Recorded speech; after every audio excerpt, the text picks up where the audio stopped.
আজকে চৌধুরী বাড়ির বড় মেয়ের এঙ্গেজমেন্ট। বাড়ি সাজানো হচ্ছে সুন্দর করে। রাহুল বাগানে ক্যাটারিং এর লোকদের সাথে কাজ করছিল। তখন কেউ এসে রাহুলের কলার ধরে ঘুরিয়ে রাহুলের গালে থাপ্পড় বসিয়ে দিল। চৌধুরী বাড়িতে থাকা সবাই তাকিয়ে আছে রাহুলের দিকে, আর রাহুল তাকিয়ে আছে থাপ্পড় মারা সেই মানুষটার দিকে।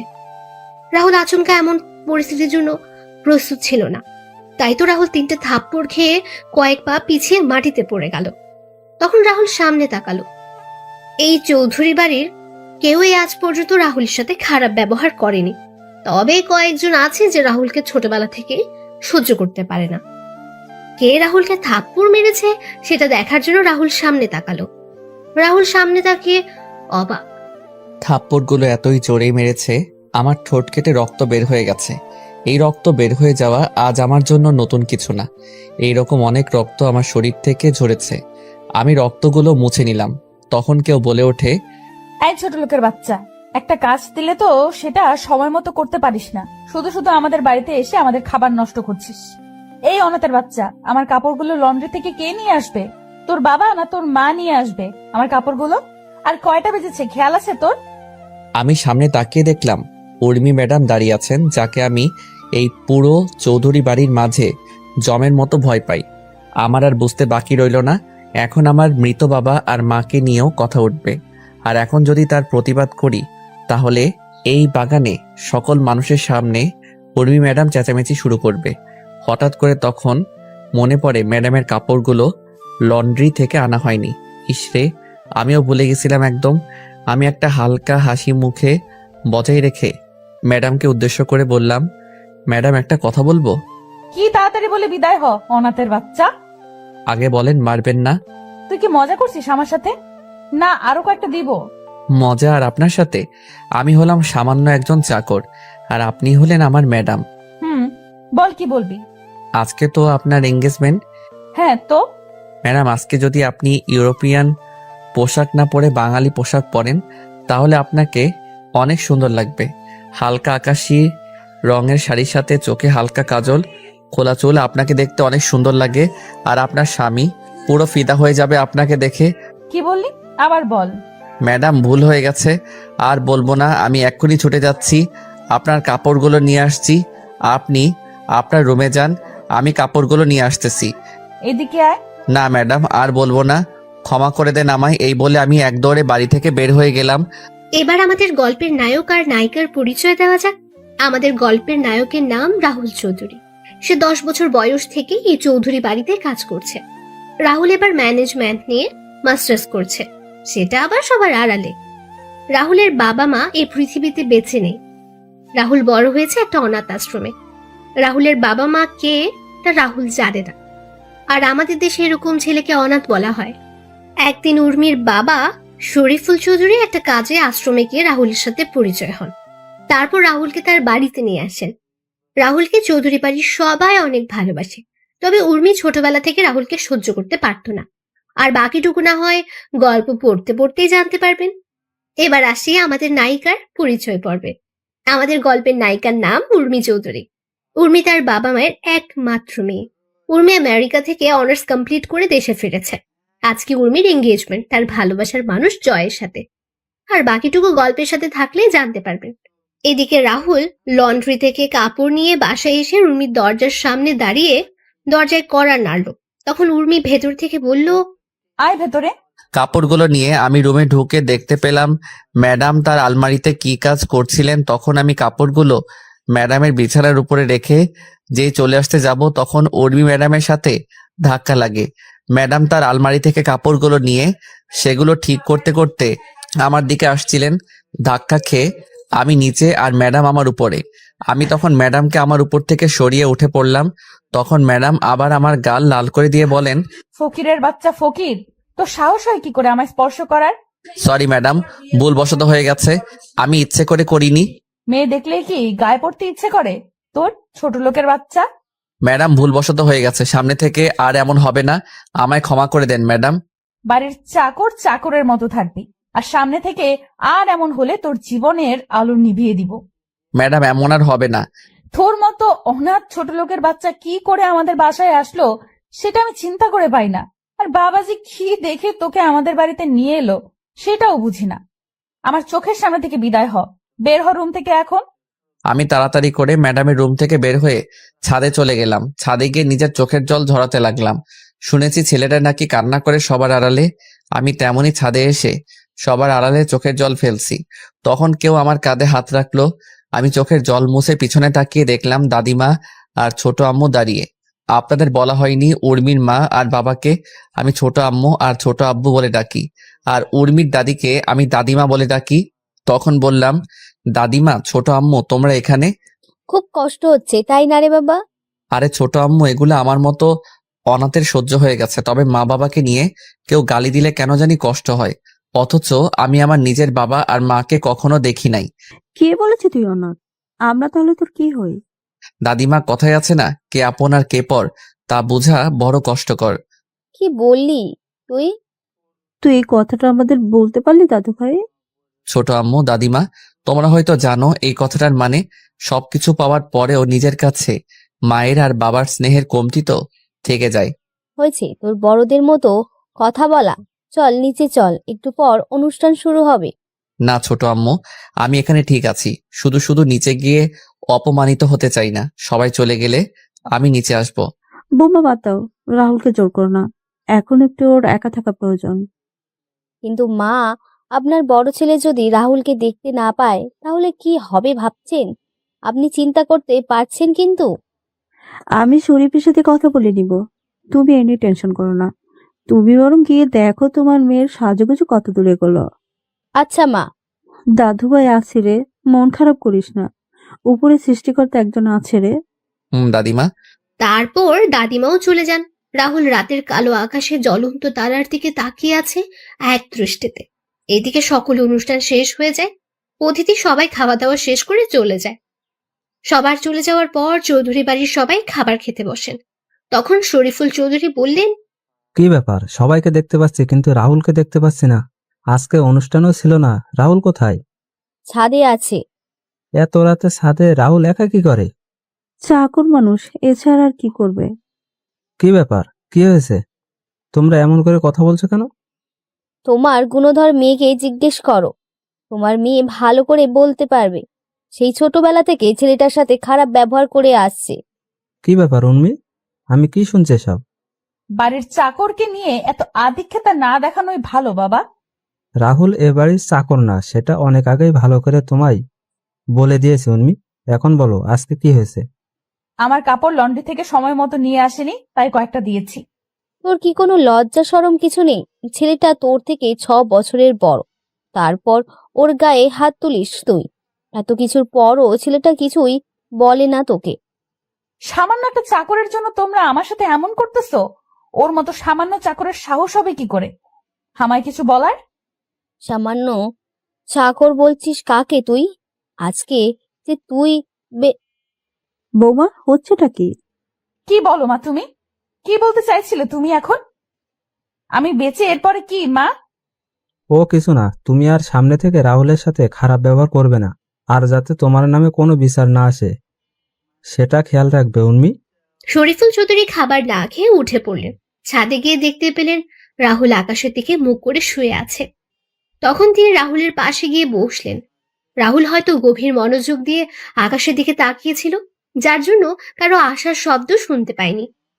তখন শরীফুল চৌধুরী রাহুলকে ধাক্কা দিলেন। রাহুল পাশে তাকিয়ে দেখলো তার ছোট আব্বু।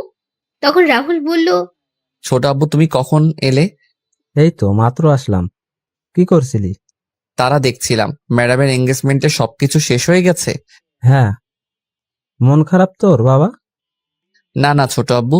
আজকের ঘটনা আমি সব শুনেছি। রাহুল, তোর সাথে অনেকদিন ধরে একটা কথা বলা হয়নি রে। কি কথা ছোট আব্বু?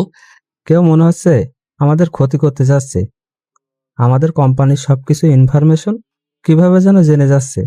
আমার হাতের কয়েকটা কন্টাক্টও ইতিমধ্যে আমার হাত থেকে বেরিয়ে যাচ্ছে। আমি কিছু বুঝতে পারছি না রে। আর কয়েকদিন পরে উর্মির বিয়ে ও সবকিছু মিলে কেমন যেন একটা অদ্ভুত পরিস্থিতির সৃষ্টি হয়েছে। আরে ছোট আব্বু, চিন্তা করো না, সবকিছু ঠিক হয়ে যাবে। যাও, তুমি গিয়ে ঘুমিয়ে পড়ো। তুইও চল আমার সাথে, একসাথে খাবার খাবো। কি?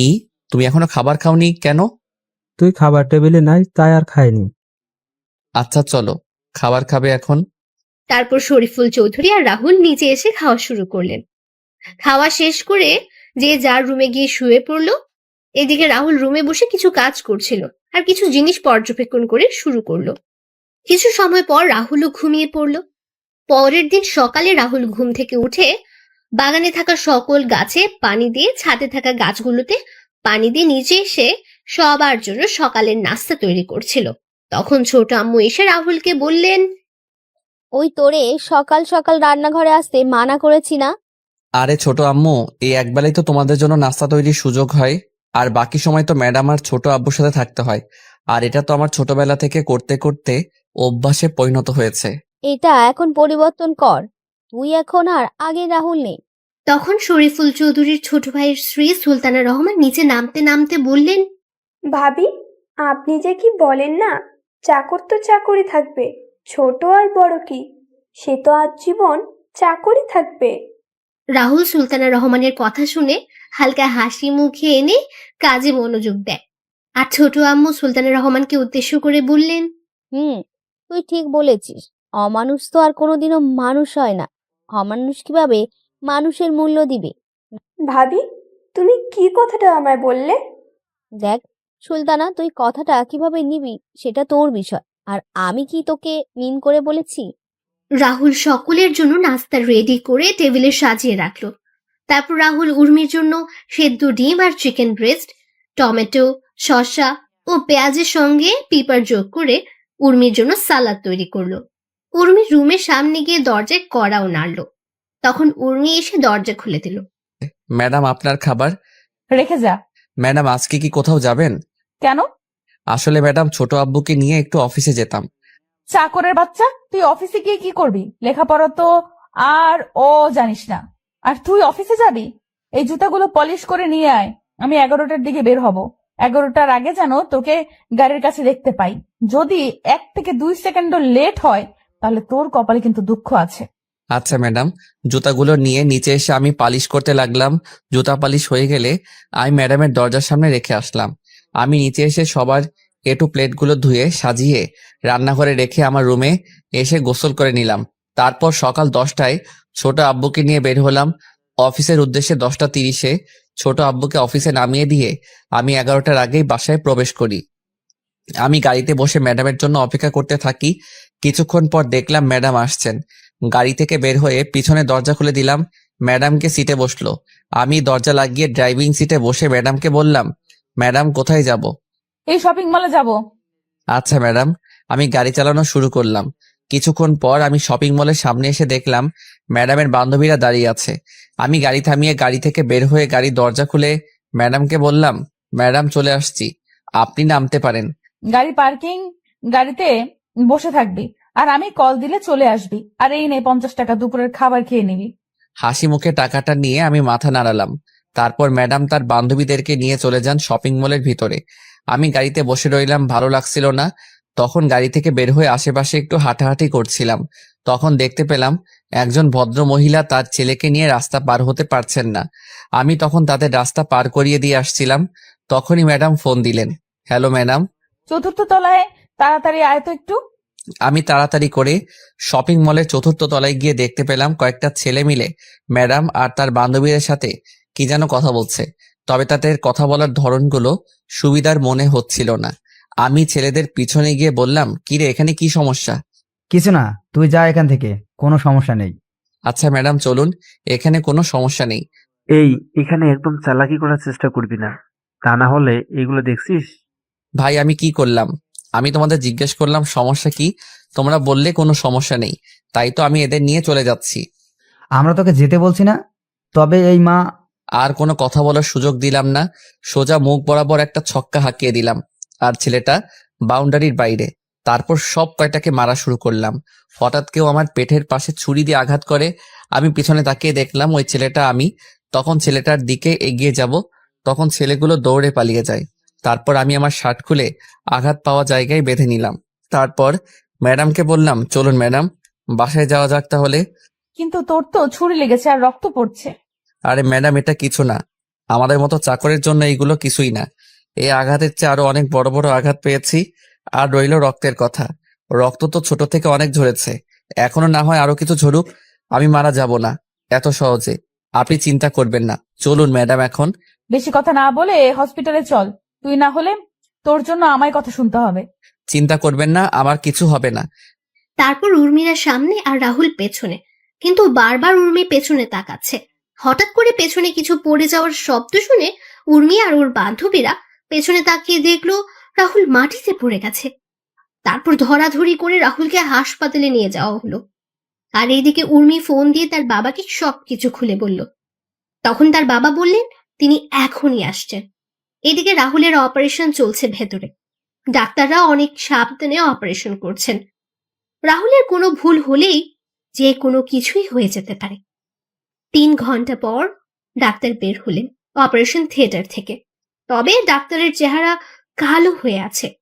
এর মাঝে উর্মির বাবা মা, দাদিমা, চাচা চাচি চলে এলেন। তখন শরীফুল চৌধুরী বললেন, ডাক্তার, রাহুল কেমন আছে এখন? ডাক্তার চুপ করে আছে, কোনো কথা বলছে না। এবার সবার মুখটা কালো হয়ে যাচ্ছে, আর উর্মিও টেনশনে আছে। কিন্তু উর্মি বুঝতে পারছে না যে পেটের পাশে আঘাতের জন্য কি এমন হলো ডাক্তারের মুখ এমন কালো। আর ডাক্তার চুপ হয়ে আছে, কোনো কথা বলছে না। তখন উর্মির চাচা শফিক চৌধুরী বললেন, কি হলো ডাক্তার, আপনি কোনো কথা বলছেন না যে? বলুন না, রাহুলের অবস্থা এখন কেমন? ছেলেটা ভালো আছে তো? দেখুন, আমি আপনাদের আগেই বলেছিলাম যে আচ্ছা, আমরা আপনার চেম্বারে গিয়ে কথা বলি। আপনি চেম্বারে যান, আমরা আসছি।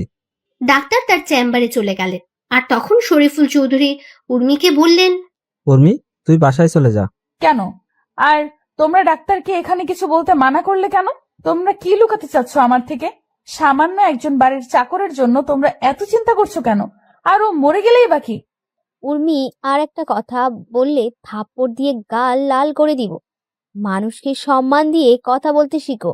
আর সুলতানা, তুইও চলে যা উর্মির সাথে বাসায়। বাসায় কেউ নেই এখন। কি ব্যাপার বলো তো? তোমরা কি লুকানোর চেষ্টা করছো বলো তো? আমি এখানে থাকি আর উর্মি বরং বাসায় চলে যাক। ভাবি কি বললো তোমায়? শুনতে পাওনি তুমি? উর্মিকে নিয়ে যাও বাসায়। উর্মি আর চাচি সুলতানা রহমান চলে গেলেন হাসপাতাল থেকে। তারপর সবাই মিলে ডাক্তারের চেম্বারে গেল। তখন ডাক্তারের কথা শুনে সবার মুখ একদম কালো হয়ে গেল। 7 দিন পরে সবাই রাহুলকে নিয়ে বাসায় ফিরে আসলো। রাহুলের পুরোপুরি সুস্থ হতে আরো 3 দিন সময় লাগবে। এখন রাহুল পুরোপুরি সুস্থ। রাহুল আগের মতো বাসার সব কাজ করে। রাহুল একদিন তার রুমে বসে বিসিএস এর জন্য পড়াশোনা করছিল। তখনই উর্মি রাহুলের দরজায় কড়া নাড়ল। তখন রাহুল বইগুলো লুকিয়ে রেখে দরজা খুলে দিল। তখন উর্মি রাহুলের রুমে ঢুকে রাহুলকে বলল, শোন, আজকে বিকেলে আমি ফুফুদের গ্রামে যাব, আর সেখানে কয়েকদিন থাকবো। তাই তুই তোর কিছু কাপড় সাথে করে নিয়ে নিস। ম্যাডাম, কারণটা কি জানতে পারি? তোর জানার দরকার নেই। উর্মি চলে গেল রাহুলের রুম থেকে। রাহুল দুপুরের খাবার খেয়ে নিজের রুমে এসে কাপড়গুলো গুছিয়ে নিল। তারপর ঘুমিয়ে পড়ল। 3:50 দিকে রাহুল ঘুম থেকে উঠে রেডি হয়ে নিল। তারপর ছোট আম্মু, দাদিমার, চাচিকে বলে রাহুল বাসা থেকে বের হয়ে গাড়িতে গিয়ে উর্মির জন্য অপেক্ষা করতে লাগলো। কিছুক্ষণ পর উর্মি একটা ব্যাগ নিয়ে বাসা থেকে বের হয়ে এলো। রাহুল গাড়ির দরজা খুলে দিয়ে ব্যাগটা পেছনের ডিকিতে রাখলো। তারপর রাহুল গাড়ি চালানো শুরু করলো। উর্মির ফুপুর বাসা উর্মিদের বাসা থেকে 60 কিলোমিটার দূরে। মাঝ রাস্তায় আসার পর রাহুল উর্মিকে বলল, ম্যাডাম, একটা কথা আপনাকে কয়েকদিন ধরে বলবো বলে ভাবছি। কি কথা? ম্যাডাম, জয় স্যারকে আপনি কতটুকু ভালোবাসেন? হঠাৎ এই প্রশ্ন কেন? ম্যাডাম বলেন না। নিজের চেয়েও বেশি ভালোবাসি। আর আপনার মা বাবাকে? হ্যাঁ, তাদেরও ভালোবাসি। কতটুকু? অনেক অনেক বেশি ভালোবাসি। আচ্ছা, এখন যদি ছোট আব্বু আর ছোট আম্মু জয় ভাইয়ার সাথে আপনার বিয়ে ক্যান্সেল করে দেয়, তাহলে আপনি কি করবেন? হোয়াট? কি বলে তুই? আরে ম্যাডাম, রাগেন কেন? তো কি করব? তুই কি বলছিস এগুলো? আরে ম্যাডাম, আমি জানতে চাইছি, এমন একটা পরিস্থিতি তৈরি হলো আপনি জয় স্যারকে বা আপনার বাবা আর মাকে বেছে নিতে হবে, তখন আপনি কাকে বেছে নিবেন? আমি কিন্তু তোর কোনো কথা বুঝতে পারছি না কিন্তু। আরে বলুন না। সেটা না হয় পরিস্থিতি তৈরি হলে দেখা যাবে। তুই এখন চুপচাপ করে গাড়ি চালাতো। গ্রামে পৌঁছাতে পৌঁছাতে সন্ধ্যা পেরিয়ে রাত হয়ে গেল।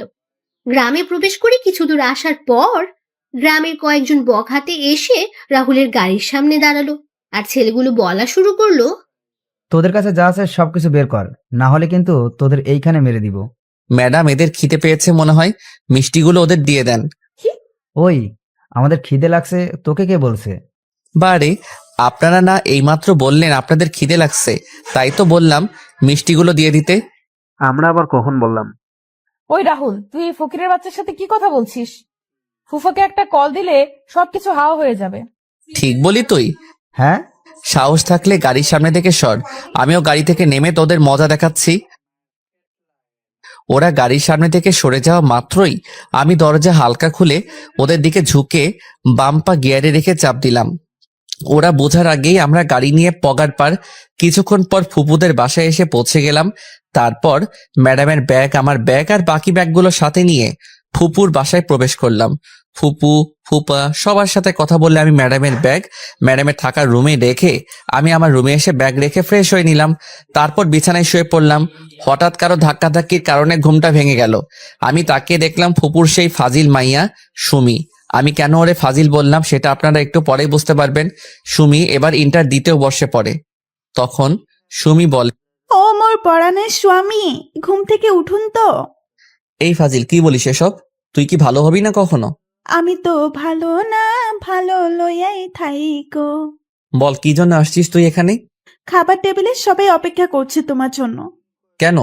কয়টা বাজে ঘড়ির দিকে তাকিয়ে দেখেন। ঘড়ির দিকে তাকিয়ে দেখলাম রাত 10টা 30 বাজে। তখন বললাম, খাওয়া দাওয়া শেষ সবার? না, আপনার জন্য অপেক্ষা করছে। উঠে আমি নিচে চলে এলাম। নিচে এসে দেখলাম সবাই বসে আছে। তখন ফুপা আমায় বললেন, কি জনাব রাহুল সাহেব? এই তো ফুপা, ভালো। তুমি কেমন আছো? টেনশনে ছিলাম, তবে এখন টেনশন ফ্রি আছি। কোনো টেনশনের চিন্তা নাই, আমি আছি তো। সেটাই তো ভরসা জায়গা। আচ্ছা, বুঝলাম না, তোমরা সবাই এই ছোট লোকটাকে নিয়ে এত আদিক্ষেতা করছো কেন? টেবিল থেকে খাবারের প্লেট নিয়ে আমি সোফায় বসে টিভি দেখে খাওয়া শুরু করলাম। ম্যাডামের কোনো কথার উত্তর দিলাম না। উত্তর দিলে চেঁচামেচি শুরু করবে। কিছুক্ষণ পর আমার পাশে তাকিয়ে দেখলাম সুমিও আমার পাশে এসে বসছে। আমি সুমির দিকে একবার তাকিয়ে আবার খাবার খাওয়াতে মনোযোগ দিলাম। তখন উর্মি ম্যাডাম সুমিকে বলেন, কিরে সুমি, তুই খাবার টেবিল ছেড়ে ওই ছোট লোকটার সাথে গিয়ে খাবার খাচ্ছিস কেন? আপু, আমার ইচ্ছা করছে তাই। ফুফা, তোমরা সুমিকে কিছু বলছো না যে? কি বলবো? ওই ছোট লোকটার সাথে বসে খাবার খাচ্ছে আর তোমরা কিছু বলছো না যে? দেখো উর্মিমা, সুমি এখন প্রাপ্তবয়স্ক একটা মেয়ে। ও নিজের বুঝটা এখন বুঝতে পারছে, কার সাথে চলাফেরা করলে ভালো হবে আর কার সাথে চলাফেরা করলে খারাপ হবে, সেটাও নিজেই বুঝতে পারে। তাই বলে উর্মি, এসব কথা বাদ দে, তুই খাবার খেয়ে নে। রাহুল বাবা, তোর কি কিছু লাগবে? না ফুপু। আরে মা, আরেকটুকু খাবার দাও। দেখছো না আগে থেকে কেমন যেন শুকিয়ে গেছে। ওই ফাজিল, আমি শুকিয়ে গেছি কোথায়? দেখছিস না মোটা হয়ে গেছি। হ্যাঁ, সেটাই দেখতে পাচ্ছি। তুই দেখতে পাবি, তুই তো আস্ত একটা ফাজিল। তুই একটা ফাজিল। খাবার খা চুপচাপ। এইদিকে উর্মি রাগে ফুঁসছে। ভেবেছিল সে এখানে রাহুলকে এনে ইচ্ছে মতো অপমান করবে, কিন্তু এখানে তো তোর উল্টো, সবাই রাহুলকে নিয়ে কথা বলছে। উর্মি খাওয়া শেষ করে তার রুমে চলে গেল। এদিকে রাহুল খাবার খেয়ে যেই তার রুমে যাবে তখন ফুফু আর ফুফা রাহুলের সামনে এসে বললেন, আর কত অপমান সহ্য করবি তুই রাহুল? চাকরের আবার মান অপমান, এই তো আর কয়েকটা দিন, তারপর ম্যাডাম তো ওনার স্বামীর বাড়ি চলে যাবেন। সত্যি কথাটা বলে দে না এবার উর্মিকে, তাহলে তোর সাথে অন্তত খারাপ ব্যবহার আর করবে না। সেটা আমি চলে যাওয়ার কয়েকটা দিন আগে উনাকে বলবো। তুই চলে যাওয়ার কয়েকটা দিন মানে? আরে ও কিছু না, তোমরা টেনশন করো না, আমি নিয়ে যাও, গিয়ে ঘুমিয়ে পড়ো। কালকে তুমি আমায় নিয়ে কলেজে যাবে। পারবো না। ও বাবা, ও মা, বলো না আমায় নিয়ে কালকে কলেজে যেতে। আর নাটক করতে হবে না। আচ্ছা নিয়ে যাব, কিন্তু কিন্তু কি রে রাহুল? ম্যাডাম, এই নিয়ে চিন্তা করতে হবে না, আমি উর্মিকে বুঝিয়ে বলবো, তাহলে উর্মি বুঝবে। আচ্ছা গুড নাইট। পরের দিন সকালে রাহুলের ঘুম ভাঙলো কারো গরম নিঃশ্বাসে। তখন রাহুল তাকিয়ে দেখে সুমি তার খুব কাছে। এটা দেখে রাহুল এক লাফে বিছানা ছেড়ে মাটিতে গিয়ে পড়লো। তখন সুমি বলল, এটা কি হলো? তুই কি করছিলি এটা? একটু মিষ্টি খাওয়ার জন্য আসছিলাম। মিষ্টি খাবি তো আমার কাছে কি? এমা, তুমি তো মিষ্টি বয়, তাই তো তোমার কাছে মিষ্টি খাওয়ার জন্য আসছি। তুই কি রুম থেকে যাবি না আমি চলে যাব? নাটক করে লাভ নেই, তোমরা 1 সপ্তাহ আমাদের এখানে থাকবে। জীবনেও না। বেশি কথা না বলে রেডি হয়ে নাও, একটু পরে কলেজে যেতে হবে। এত সকালে? আমাদের ক্লাস 9টায় শুরু, আর এখন 7:50 বাজে। আচ্ছা তুই যা, আমি নিচে আসছি। আচ্ছা, ওটা কি তোমার ডান পাশে? কো? রাহুল তার ডান পাশে তাকাতেই সুমি রাহুলের বাম গালে একটা চুমু দিয়ে দৌড়ে পালিয়ে গেল। রাহুল কি বলবে বুঝতে পারছে না। তারপর রাহুল ফ্রেশ হওয়ার জন্য বাথরুমে চলে গেল। বাথরুম থেকে ফ্রেশ হয়ে নিচে গিয়ে সকালের নাস্তা করে সুমির জন্য অপেক্ষা করতে লাগলো। কিছুক্ষণ পর সুমি চলে আসলো। তখন রাহুল আর সুমি বের হলো বাসা থেকে। রাহুল যে গাড়িতে গিয়ে বসবে তখন সুমি বলল, ওদিকে কোথায় যাচ্ছ? কেন, গাড়িতে যাবি না? না। তাহলে হেঁটে যাবি কি? না, তাহলে কলেজে যাবি কিসে করে? বাইকে করে যাব। বাইক পাবি কোথায়? আর আমি তো বাইক চালাতে পারি না। মিথ্যা বলবে না, আমি জানি তুমি বাইক চালাতে পারো। আর বাইক গ্যারেজে আছে, নিয়ে আসো গিয়ে।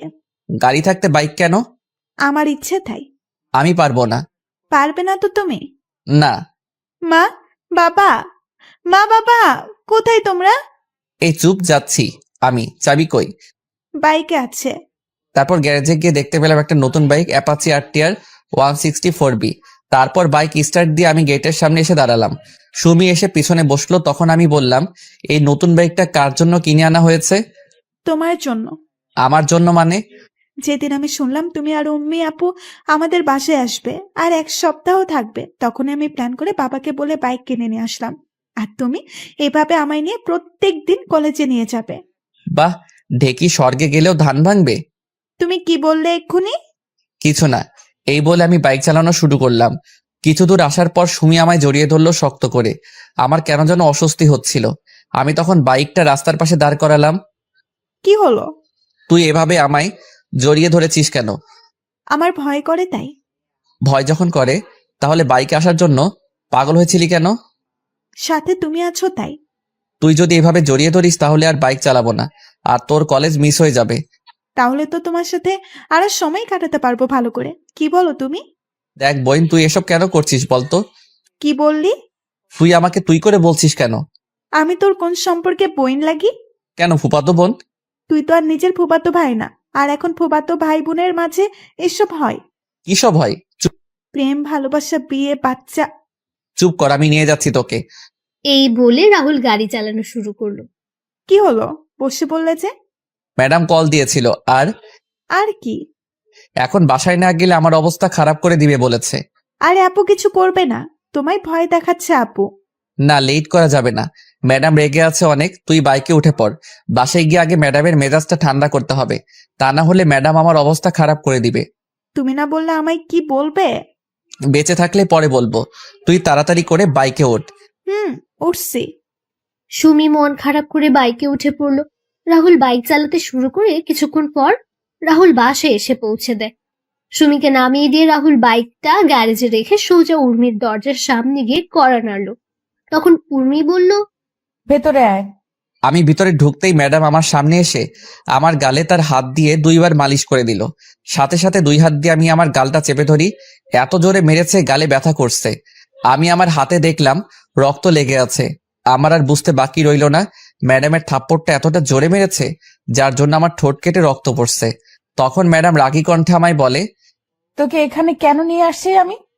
মাথা নিচু করে বললাম, ম্যাডাম আপনার সাথে থাকার জন্য। তাহলে তুই কি করেছিস?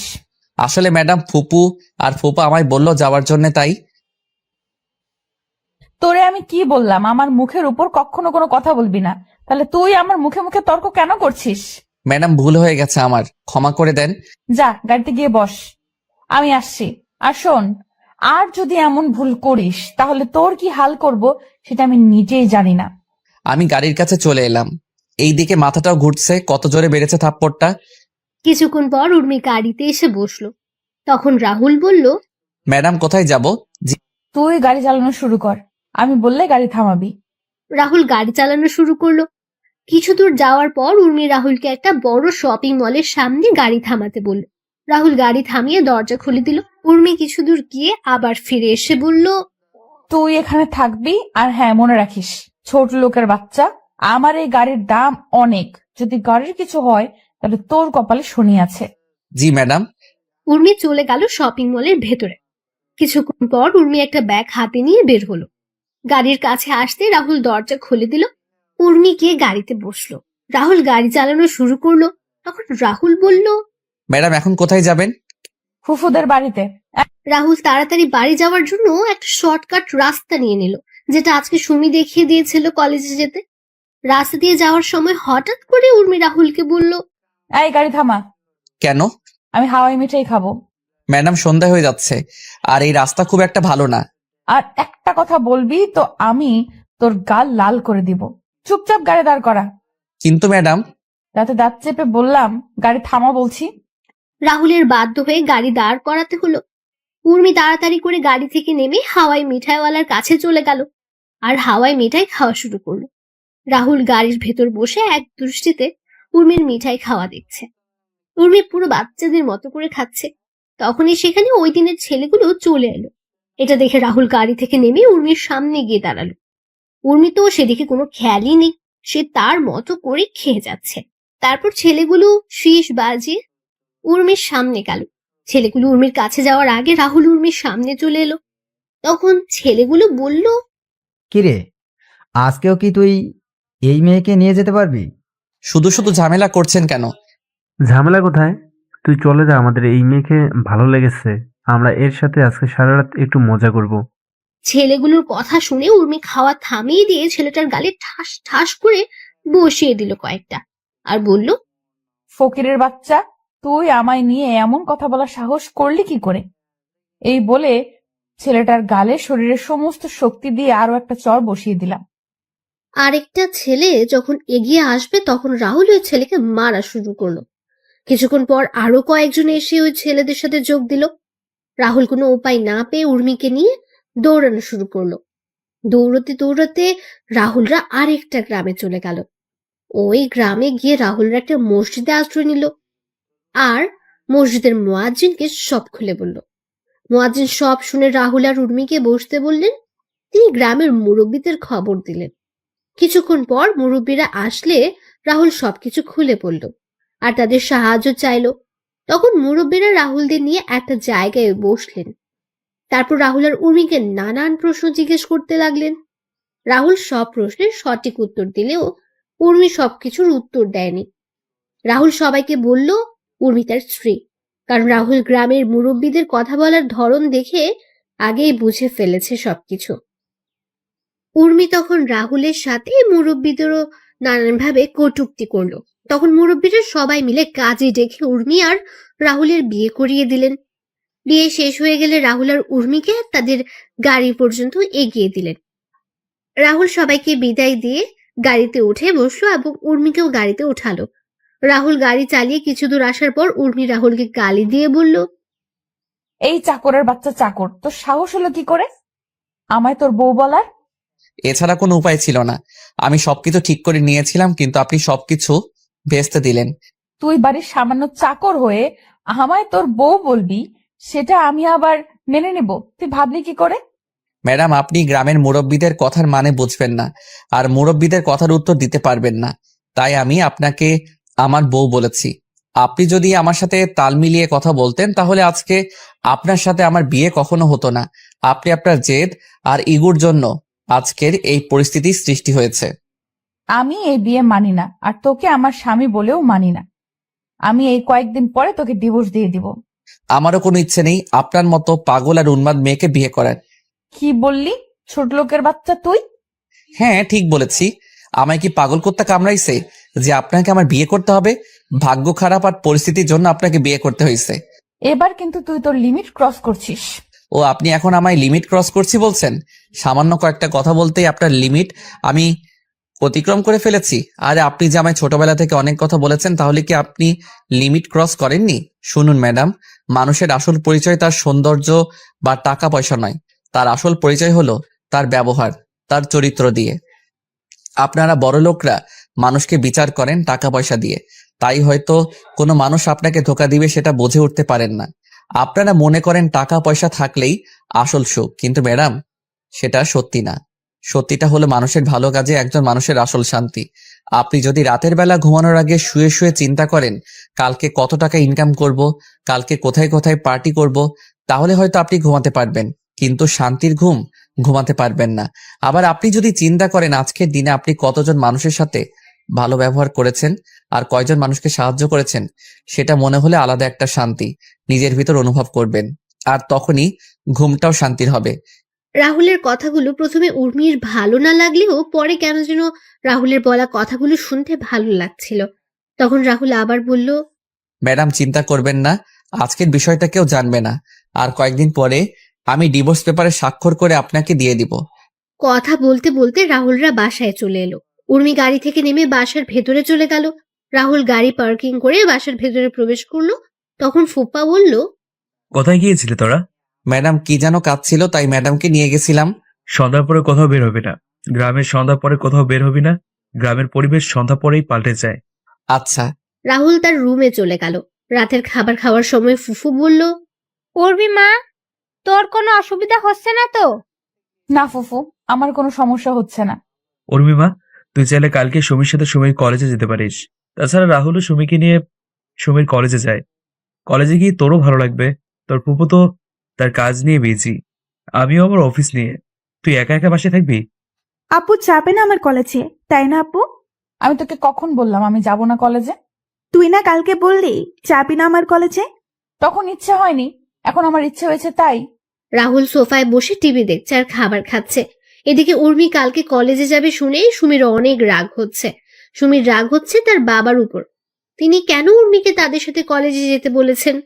উর্মি মন খারাপ করে খাবার নাড়াচাড়া করছে। তখন সুমির মা বলল, কি রে সুমি, খাচ্ছিস না কেন? খাচ্ছি তো। সুমি, তুই কোনো কিছু নিয়ে টেনশন করেছিস?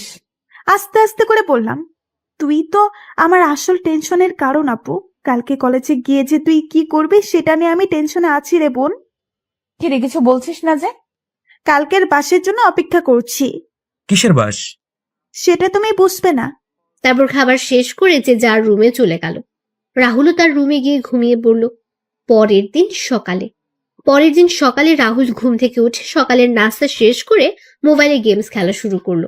এইদিকে উর্মি আর সুমি সকালের নাস্তা শেষ করে নিজেদের রুমে গিয়ে কলেজে যাওয়ার জন্য রেডি হচ্ছে। কিছুক্ষণ পর উর্মি আর সুমি রেডি হয়ে নিচে আসলো, আর রাহুল কোনো দিকে নজর না দিয়ে নিজের মোবাইলের স্ক্রিনের দিকে তাকিয়ে রইল। তখন সুমি বলল, এই যে হ্যালো। ব্যস্ত আছি, এখন প্লিজ ডিস্টার্ব করবেন না, তাহলে তো খারাপ হয়ে যাবে। চুপ কর, না হলে তোর। রাহুলের কোনো দিকেই খেয়াল নেই, সে শুধু তার গেম নিয়েই ব্যস্ত। সুমি কোনো উপায় না পেয়ে রাহুলকে জোরে একটা ধাক্কা মারল।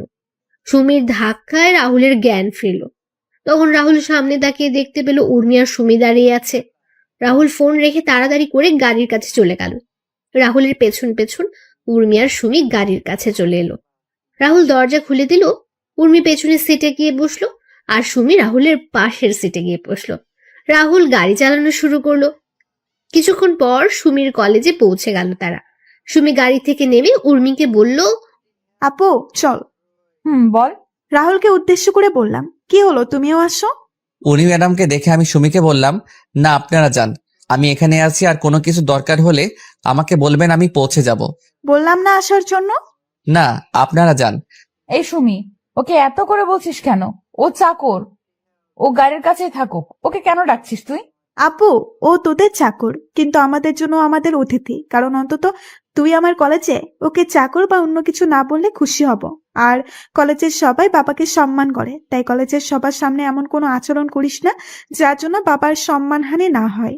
ওর জন্য তোর এত দরদ কিসে? মানুষই মানুষের জন্য দরদ থাকাটা কি স্বাভাবিক নয় আপু? দেখ আমি ওদের কথা শুনে বুঝতে পারলাম, এদের যদি থামানো না হয় তাহলে দুই বোনের মাঝে ঝগড়া চুল ছিঁড়াছিঁড়ি হতে পারে।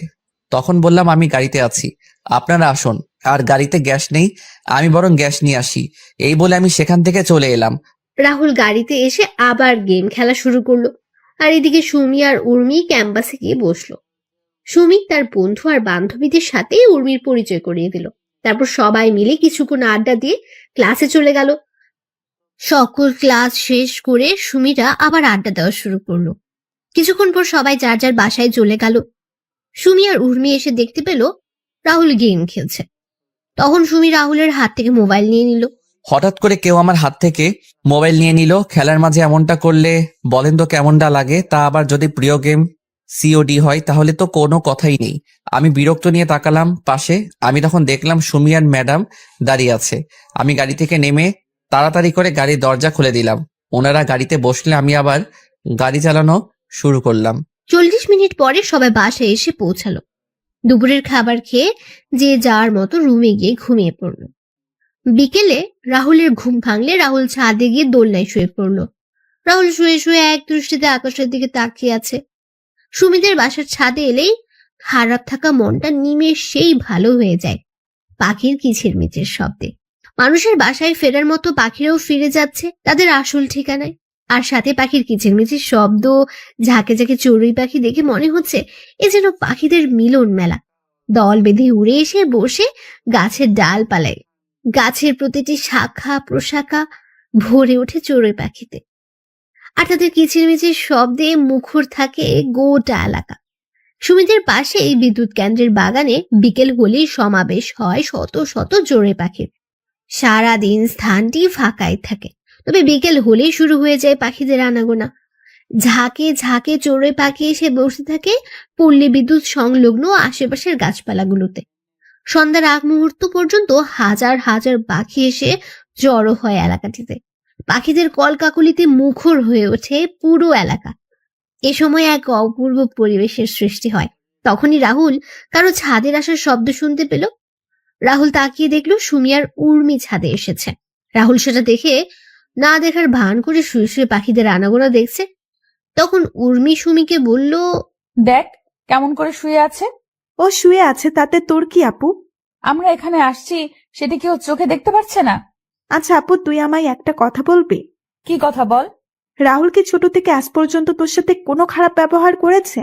তুই রাহুলকে সবার সামনে অনেক বাজেভাবে অপমান করিস, তারপরও রাহুল তোকে কিছু বলেছে কি? চাকর হয়ে বলবে কি? আপু, ও চাকর হলেও কিন্তু আমাদের মতো মানুষও। আচ্ছা আপু, আজকে যদি রাহুল চাকর না হয়ে কোনো ধনী ছেলে হতো, আর তুই যদি রাহুলের জায়গায় থাকতি, তাহলে তুই যেভাবে রাহুলকে আঘাত করিস, তাকে অনেক বাজেভাবে সবার সামনে ট্রিট করিস, সেগুলো রাহুল যদি তোর সাথে করতো, তাহলে তুই কি সেগুলো সহ্য করে নিতি? আপু, আমরা যেমন কষ্ট পেলে সেগুলো সহজেই প্রকাশ করতে পারি, কিন্তু রাহুল কষ্টগুলো সহজেই প্রকাশ করতে পারে না। রাহুল তার মনের কষ্টগুলো নিজের মাঝে জমিয়ে রাখে।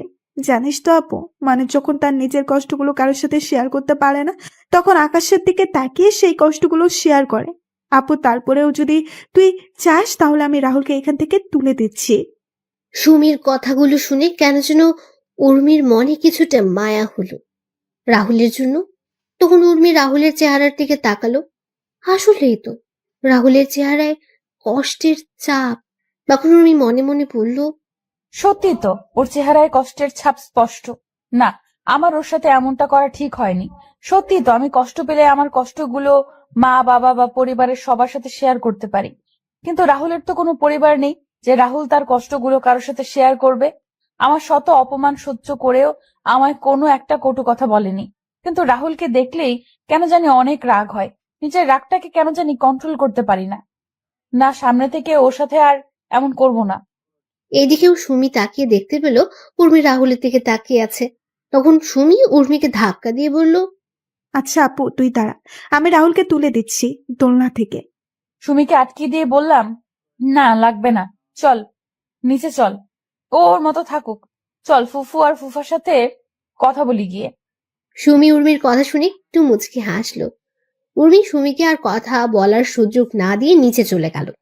সন্ধ্যাবেলা রাহুল ছাদ থেকে নেমে নিচে চলে গেল। সবাই একসাথে বসে নাস্তা করলো সন্ধ্যায়। কিন্তু রাহুলকে দেখে মনে হচ্ছে রাহুল কিছু নিয়ে টেনশনে আছে।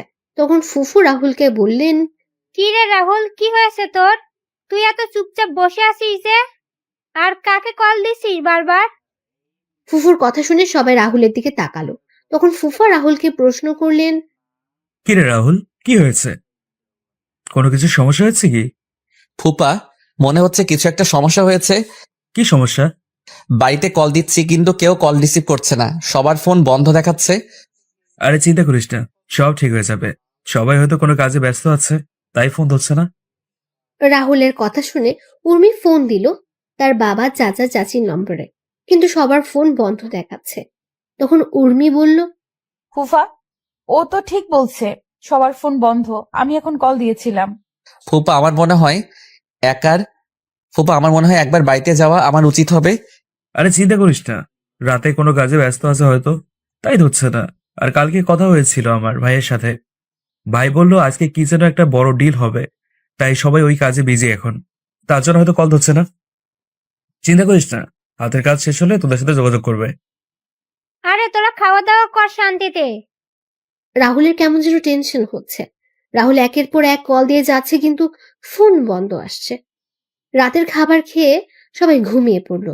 পরের দিন সকালে রাহুল সুমিকে নিয়ে কলেজে গেল। কলেজ থেকে ফেরার পথে সুমি রাহুলকে গাড়ি থামানোর জন্য বলল। রাহুল গাড়ি থামিয়ে বলল, কি হলো, এভাবে গাড়ি থামানোর মানে কি? তোমার সাথে আমার কথা আছে। তোর মতে পিচ্ছির আবার কি কথা? আরে আমার কথা শুনবে না? আমায় রাগাবে? আচ্ছা বল, কি বলবি? I think. তুমি চিন্তা করো। আরে আগে আমার পুরো কথাটা তো শুনবেন। জি বলেন, কি বলবেন? আমি মনে করি আমি তো। সুমি আর কিছু বলার আগেই রাহুলের ফোন বেজে উঠল। রাহুল সুমিকে থামিয়ে ফোন বের করে দেখতে পেল একটা অপরিচিত নম্বর থেকে কল এসেছে। অপরিচিত নম্বর দেখে রাহুল কল রিসিভ করেনি, কিন্তু কয়েকবার রিং হওয়ার পর রাহুল ফোন রিসিভ করে বলল, হ্যালো, কে বলছেন? রাহুলের প্রশ্ন শুনে ওপাশ থেকে কি উত্তর আসলো সেটা শোনা যায়নি, তবে রাহুল যা শুনলো সেটা শুনে রাহুল কিছু বলবে তার শক্তি বোধ হয় রাহুলের শরীরেই নেই। কিছু বলার আগে রাহুল যা শুনতে পায় তাতে করে রাহুলের মাথায় যেন আকাশ ভেঙে পড়ল। রাহুল মাথায় হাত দিয়ে বসে পড়ল মাটিতে। তখন সুমি রাহুলের কাছে এসে রাহুলের ফোন হাতে নিয়ে বলল, হ্যালো, কে? হ্যালো, কি হলো? কথা বলছেন না যে? ওপাশ থেকে কোনো কথা বলছে না, শুধু চাপা কান্নার আওয়াজে ভেসে আসছে। তারপর ফোন কেটে দিলাম। রাহুলের কাছে গিয়ে রাহুলকে বললাম, কি হলো, হঠাৎ করে বসে পড়লে কেন? আর কে কল দিয়েছিল? কি বললো ফোন দিয়ে? রাহুল কোনো কথা বলছে না, মাথায় হাত দিয়ে নিচু হয়ে বসে আছে। সুমি একের পর এক প্রশ্ন করেই যাচ্ছে, কিন্তু রাহুল কিছুই বলছে না। হঠাৎ করে রাহুল বসা থেকে দাঁড়িয়ে গেল। রাহুল বলল, এখন আমায় বাসায় যেতে হবে। কেন? সবকিছু ডিটেলসে বলা যাবে না। কিন্তু তুমি না বললে কি বলবে আমায়? কিছু না, বাইকে ওঠো। না, তুমি আগে বলো আমায় কি বলতে চেয়েছিলে। সুমি প্লিজ দয়া করে বাইকে ওঠো, আমায় এখন বাসায় যাওয়া লাগবে। না, বলছি তো না। তাহলে থাকো তুমি। এই বলে আমি বাইক চালিয়ে বাসায় চলে এলাম। বাসায় এসে ম্যাডামকে ডাকতে ডাকতে লাগলাম, ম্যাডাম ম্যাডাম ম্যাডাম। উর্মি রুমে বসে কানে হেডফোন গুঁজে গান শুনছিল, যার কারণে রাহুলের চিৎকার শুনতেও পাচ্ছিল না। তখন রান্নাঘর থেকে ফুফু বের হয়ে এসে বললেন, কি রে রাহুল, এভাবে চিৎকার করছিস কেন? কি হয়েছে তোর? এত কিছু বলার সময় নাই, আমাদের এখন বের হতে হবে। বের হবে মানে? ফুপু পরে সব বলবো। ম্যাডাম কোথায়? উর্মি তো ওর রুমে আছে। রাহুল তাড়াতাড়ি করে সিঁড়ি বেয়ে উর্মির রুমে গিয়ে দরজা নক না করে উর্মির রুমে ঢুকে পড়ল। রাহুল রুমে ঢুকে দেখতে পেল উর্মি কানে হেডফোন লাগিয়ে উল্টো হয়ে শুয়ে আছে। তখন রাহুল গিয়ে উর্মির কান থেকে হেডফোন খুলে ফেলল। তখন উর্মি বিরক্তকর ভাব নিয়ে তাকালো। রাহুলকে দেখে রেগে বলল, ছোট লোকের বাচ্চা, তো সাহস হলো কি করে আমার রুমে ঢুকে আবার আমার কান থেকে হেডফোন খুলে নিস? সরি ম্যাডাম, আপনাকে আমি নিচে থেকে অনেক ডাকছিলাম, কিন্তু আপনি শুনতে পাননি, তাই আমি রুমে এসে হেডফোন খুলতে বাধ্য হই। তুই বেশি কথা বলছিস কেন? তোকে কি আমি সাফাই দিতে বলছি? এখন বল, কি হয়েছে? আমাদের এখান থেকে বেরোতে হবে। কেন? সেটা গেলেই জানতে পারবেন। আমি যাব না, আমি আরো কয়েকদিন থাকবো এখানে। প্লিজ ম্যাডাম চলুন, আমি আপনার পায়ে পড়ি, প্লিজ ম্যাডাম প্লিজ। চুপচাপ রুম থেকে বের হ বলছি, না হলে তোকে। এবার আর নিজের ডাকটা সামলাতে পারলাম না, তখন বললাম, না হলে কি করবি তুই? ছোটবেলা থেকেই তো আমায় অপমান করে আসছিস, আর এখন নতুন কি করবি তুই? ছোট লোকের বাচ্চা, তুই আমায় তুই করে কথা বলছিস? তোকে তো আমি। উর্মি যে রাহুলকে মারার জন্য হাত তুলল, তখন রাহুল উর্মির গালে ঠাস ঠাস করে দুটো থাপ্পড় বসিয়ে দিল। উর্মি থাপ্পড়গুলো খেয়ে অবাক হয়ে রাহুলের দিকে তাকিয়ে আছে। তখন রাহুল বলল, কোনো কথা না বলে চুপচাপ গাড়িতে গিয়ে বসেন। কুত্তার বাচ্চা, তুই আমায় থাপ্পড় মারলি, দেখ আমি তোর কি অবস্থা করি। রাহুল উর্মির হাত ধরে উর্মিকে নিয়ে সিঁড়ি বেয়ে নিচে এসে উর্মিকে গাড়িতে বসে রাহুলও গাড়িতে বসে পড়ল। রাহুল গাড়ি স্টার্ট দিল। এদিকে রাহুল আর উর্মি যাওয়ার দিকে অবাক হয়ে তাকিয়ে আছেন ফুফু। ফুফুর ঘোর কাটলো সুমির ধাক্কা দেওয়াতে। তখন সুমি তার মাকে বলল, মা, কি হলো? তুমি এখানে কি করছো? রাহুল হঠাৎ করে বাসায় এসে উর্মিকে জোর করে গাড়িতে তুলে নিয়ে চলে গেল। ওরা চলে গেল আর তুমি ওদের আটকাতে পারলে না? রাহুল তো কোনো কথা বলার সুযোগই দিল না। ধুর, তুমি যে কি করো! কথাটা বলে সুমি ঘরে ভেতরে ঢুকে সোফায় বসে রাহুলের নম্বরে কল দিল, কিন্তু রাহুল বারবার ফোন কেটে দিচ্ছে। এদিকে উর্মি রাহুলকে নানা রকমের কথা বলে গালি দিচ্ছিল, কিন্তু রাহুল সেই দিকে কোনো কথাই কানে নিচ্ছিল না। রাহুল গাড়ি বেপরা গতিতে চালাতে শুরু করলে রাহুলকে উর্মি বলল, ছোট লোকের বাচ্চা, কি করছিস কি? গাড়ি এভাবে চালাচ্ছিস কেন? গাড়ির কোনো ক্ষতি হলে তোর অবস্থাও কিন্তু খারাপ হয়ে যাবে। অবশ্য তোর আজকে এমন অবস্থা করব সেটা তুই কল্পনাও করতে পারবি না। আমার গায়ে হাত তোলা, তাই না? তুই বুঝবি এ উর্মি চৌধুরী কি জিনিস। উর্মি ম্যাডাম পাগলের মতো তার প্রলাপ করেই যাচ্ছেন। আমি সেদিকে মনোযোগ না দিয়ে আমি চিন্তা করছি ফোনে আসার খবরটা যেন সত্যি না হয়। আমরা বাসায় পৌঁছাতে পৌঁছাতে বোধহয় অনেক লেট করে ফেলেছি। আমরা বাসায় এসে দেখতে পেলাম সবাই বাসার বাগানে বসে আছে। আমি গাড়ি থেকে সবার কাছে গিয়ে ছোট আব্বুকে বললাম, ছোট আব্বু তোমরা এখানে? বাবারে, আমাদের সবকিছু কেড়ে নিয়েছো। কে ছোট আব্বু? আমরা ওকে নিজের ছেলের মতোই মনে করতাম, কিন্তু ও যে আমাদের পিছন দিয়ে চোরের মতোই ছুরি মেরে দিল, এটাই হয়তো আমাদের কপালে লেখা ছিল। ছোট আম্মু, ছোট আব্বু, চাচা চাচি, দাদিমা কান্না করছে। সবচেয়ে আমার কষ্ট লাগছে দাদিমার জন্য। দাদিমাকে এই বয়সে এভাবে বাসার বাইরে থাকতে হবে। সবাইকে শান্ত করার চেষ্টা করছিলাম, তখন ম্যাডাম ছোট আম্মুকে বললেন, মা, তোমরা এইভাবে বাসার বাইরে কেন? আমাদের সব জিনিসপত্র বাইরে দেখছি। বাড়িতে পুলিশ অফিসার, উকিল, এসবের মানে কি? যাও, তোমার ভালোবাসার মানুষকে গিয়ে সেটা জিজ্ঞেস করো। মানে? আমি তোকে আগেই বলেছিলাম একে বিশ্বাস করিস না। দেখলি তো তুই, আজকে আজকে ওর জন্য আমরা রাস্তায় নেমে এসেছি। আমি বলছি, চুপ থাক তুই। আজকে ছোট আব্বুরা কার জন্য রাস্তায় এসে নেমেছে সেটা আপনি জানেন? বলছি না চুপ। তুই কি বললি? আর কে আছে এর পেছনে? আপনার হবু স্বামী, আপনার বয়ফ্রেন্ড জয়। রাহুলের কলার চেপে ধরে বললাম, জয়কে নিয়ে একদম মিথ্যা কথা বললে আমি তোকে খুন করে ফেলবো। তুই বাড়ির চাকর, বাড়ির চাকরের মতো থাকবি। আমাদের কথার মাঝে কথা বলতে আসবি না একদম। তখন জয় বাসা থেকে বের হয়ে আসলো। জয় এসে উর্মিকে উদ্দেশ্য করে বলল, জানো, রাহুল সত্যি বলছে এইসব। রাহুলের সামনে থেকে জয়ের সামনে গিয়ে বললাম, কি বলছো কি তুমি এসব? হ্যাঁ জানো, তুমি যা শুনেছ সেটাই সত্যি। এই বাড়ি গাড়ি, এই সম্পত্তি হাতিয়ে নেওয়ার জন্য আমি অনেক কিছু করেছি, আর ফাইনালি আমি আমার প্ল্যানে জয়ী হলাম। জয়, মজা করার সময় এটা না। আরে আমি মজা করছি না তো, আমি সিরিয়াসলি বলছি। উর্মি জানেন, এই সম্পত্তি হাতিয়ে নেওয়ার জন্য আমি তোমার সাথে ভালোবাসার নাটক করি। তোমার পেছনে কুত্তার মতো ঘুরে বেরিয়েছি।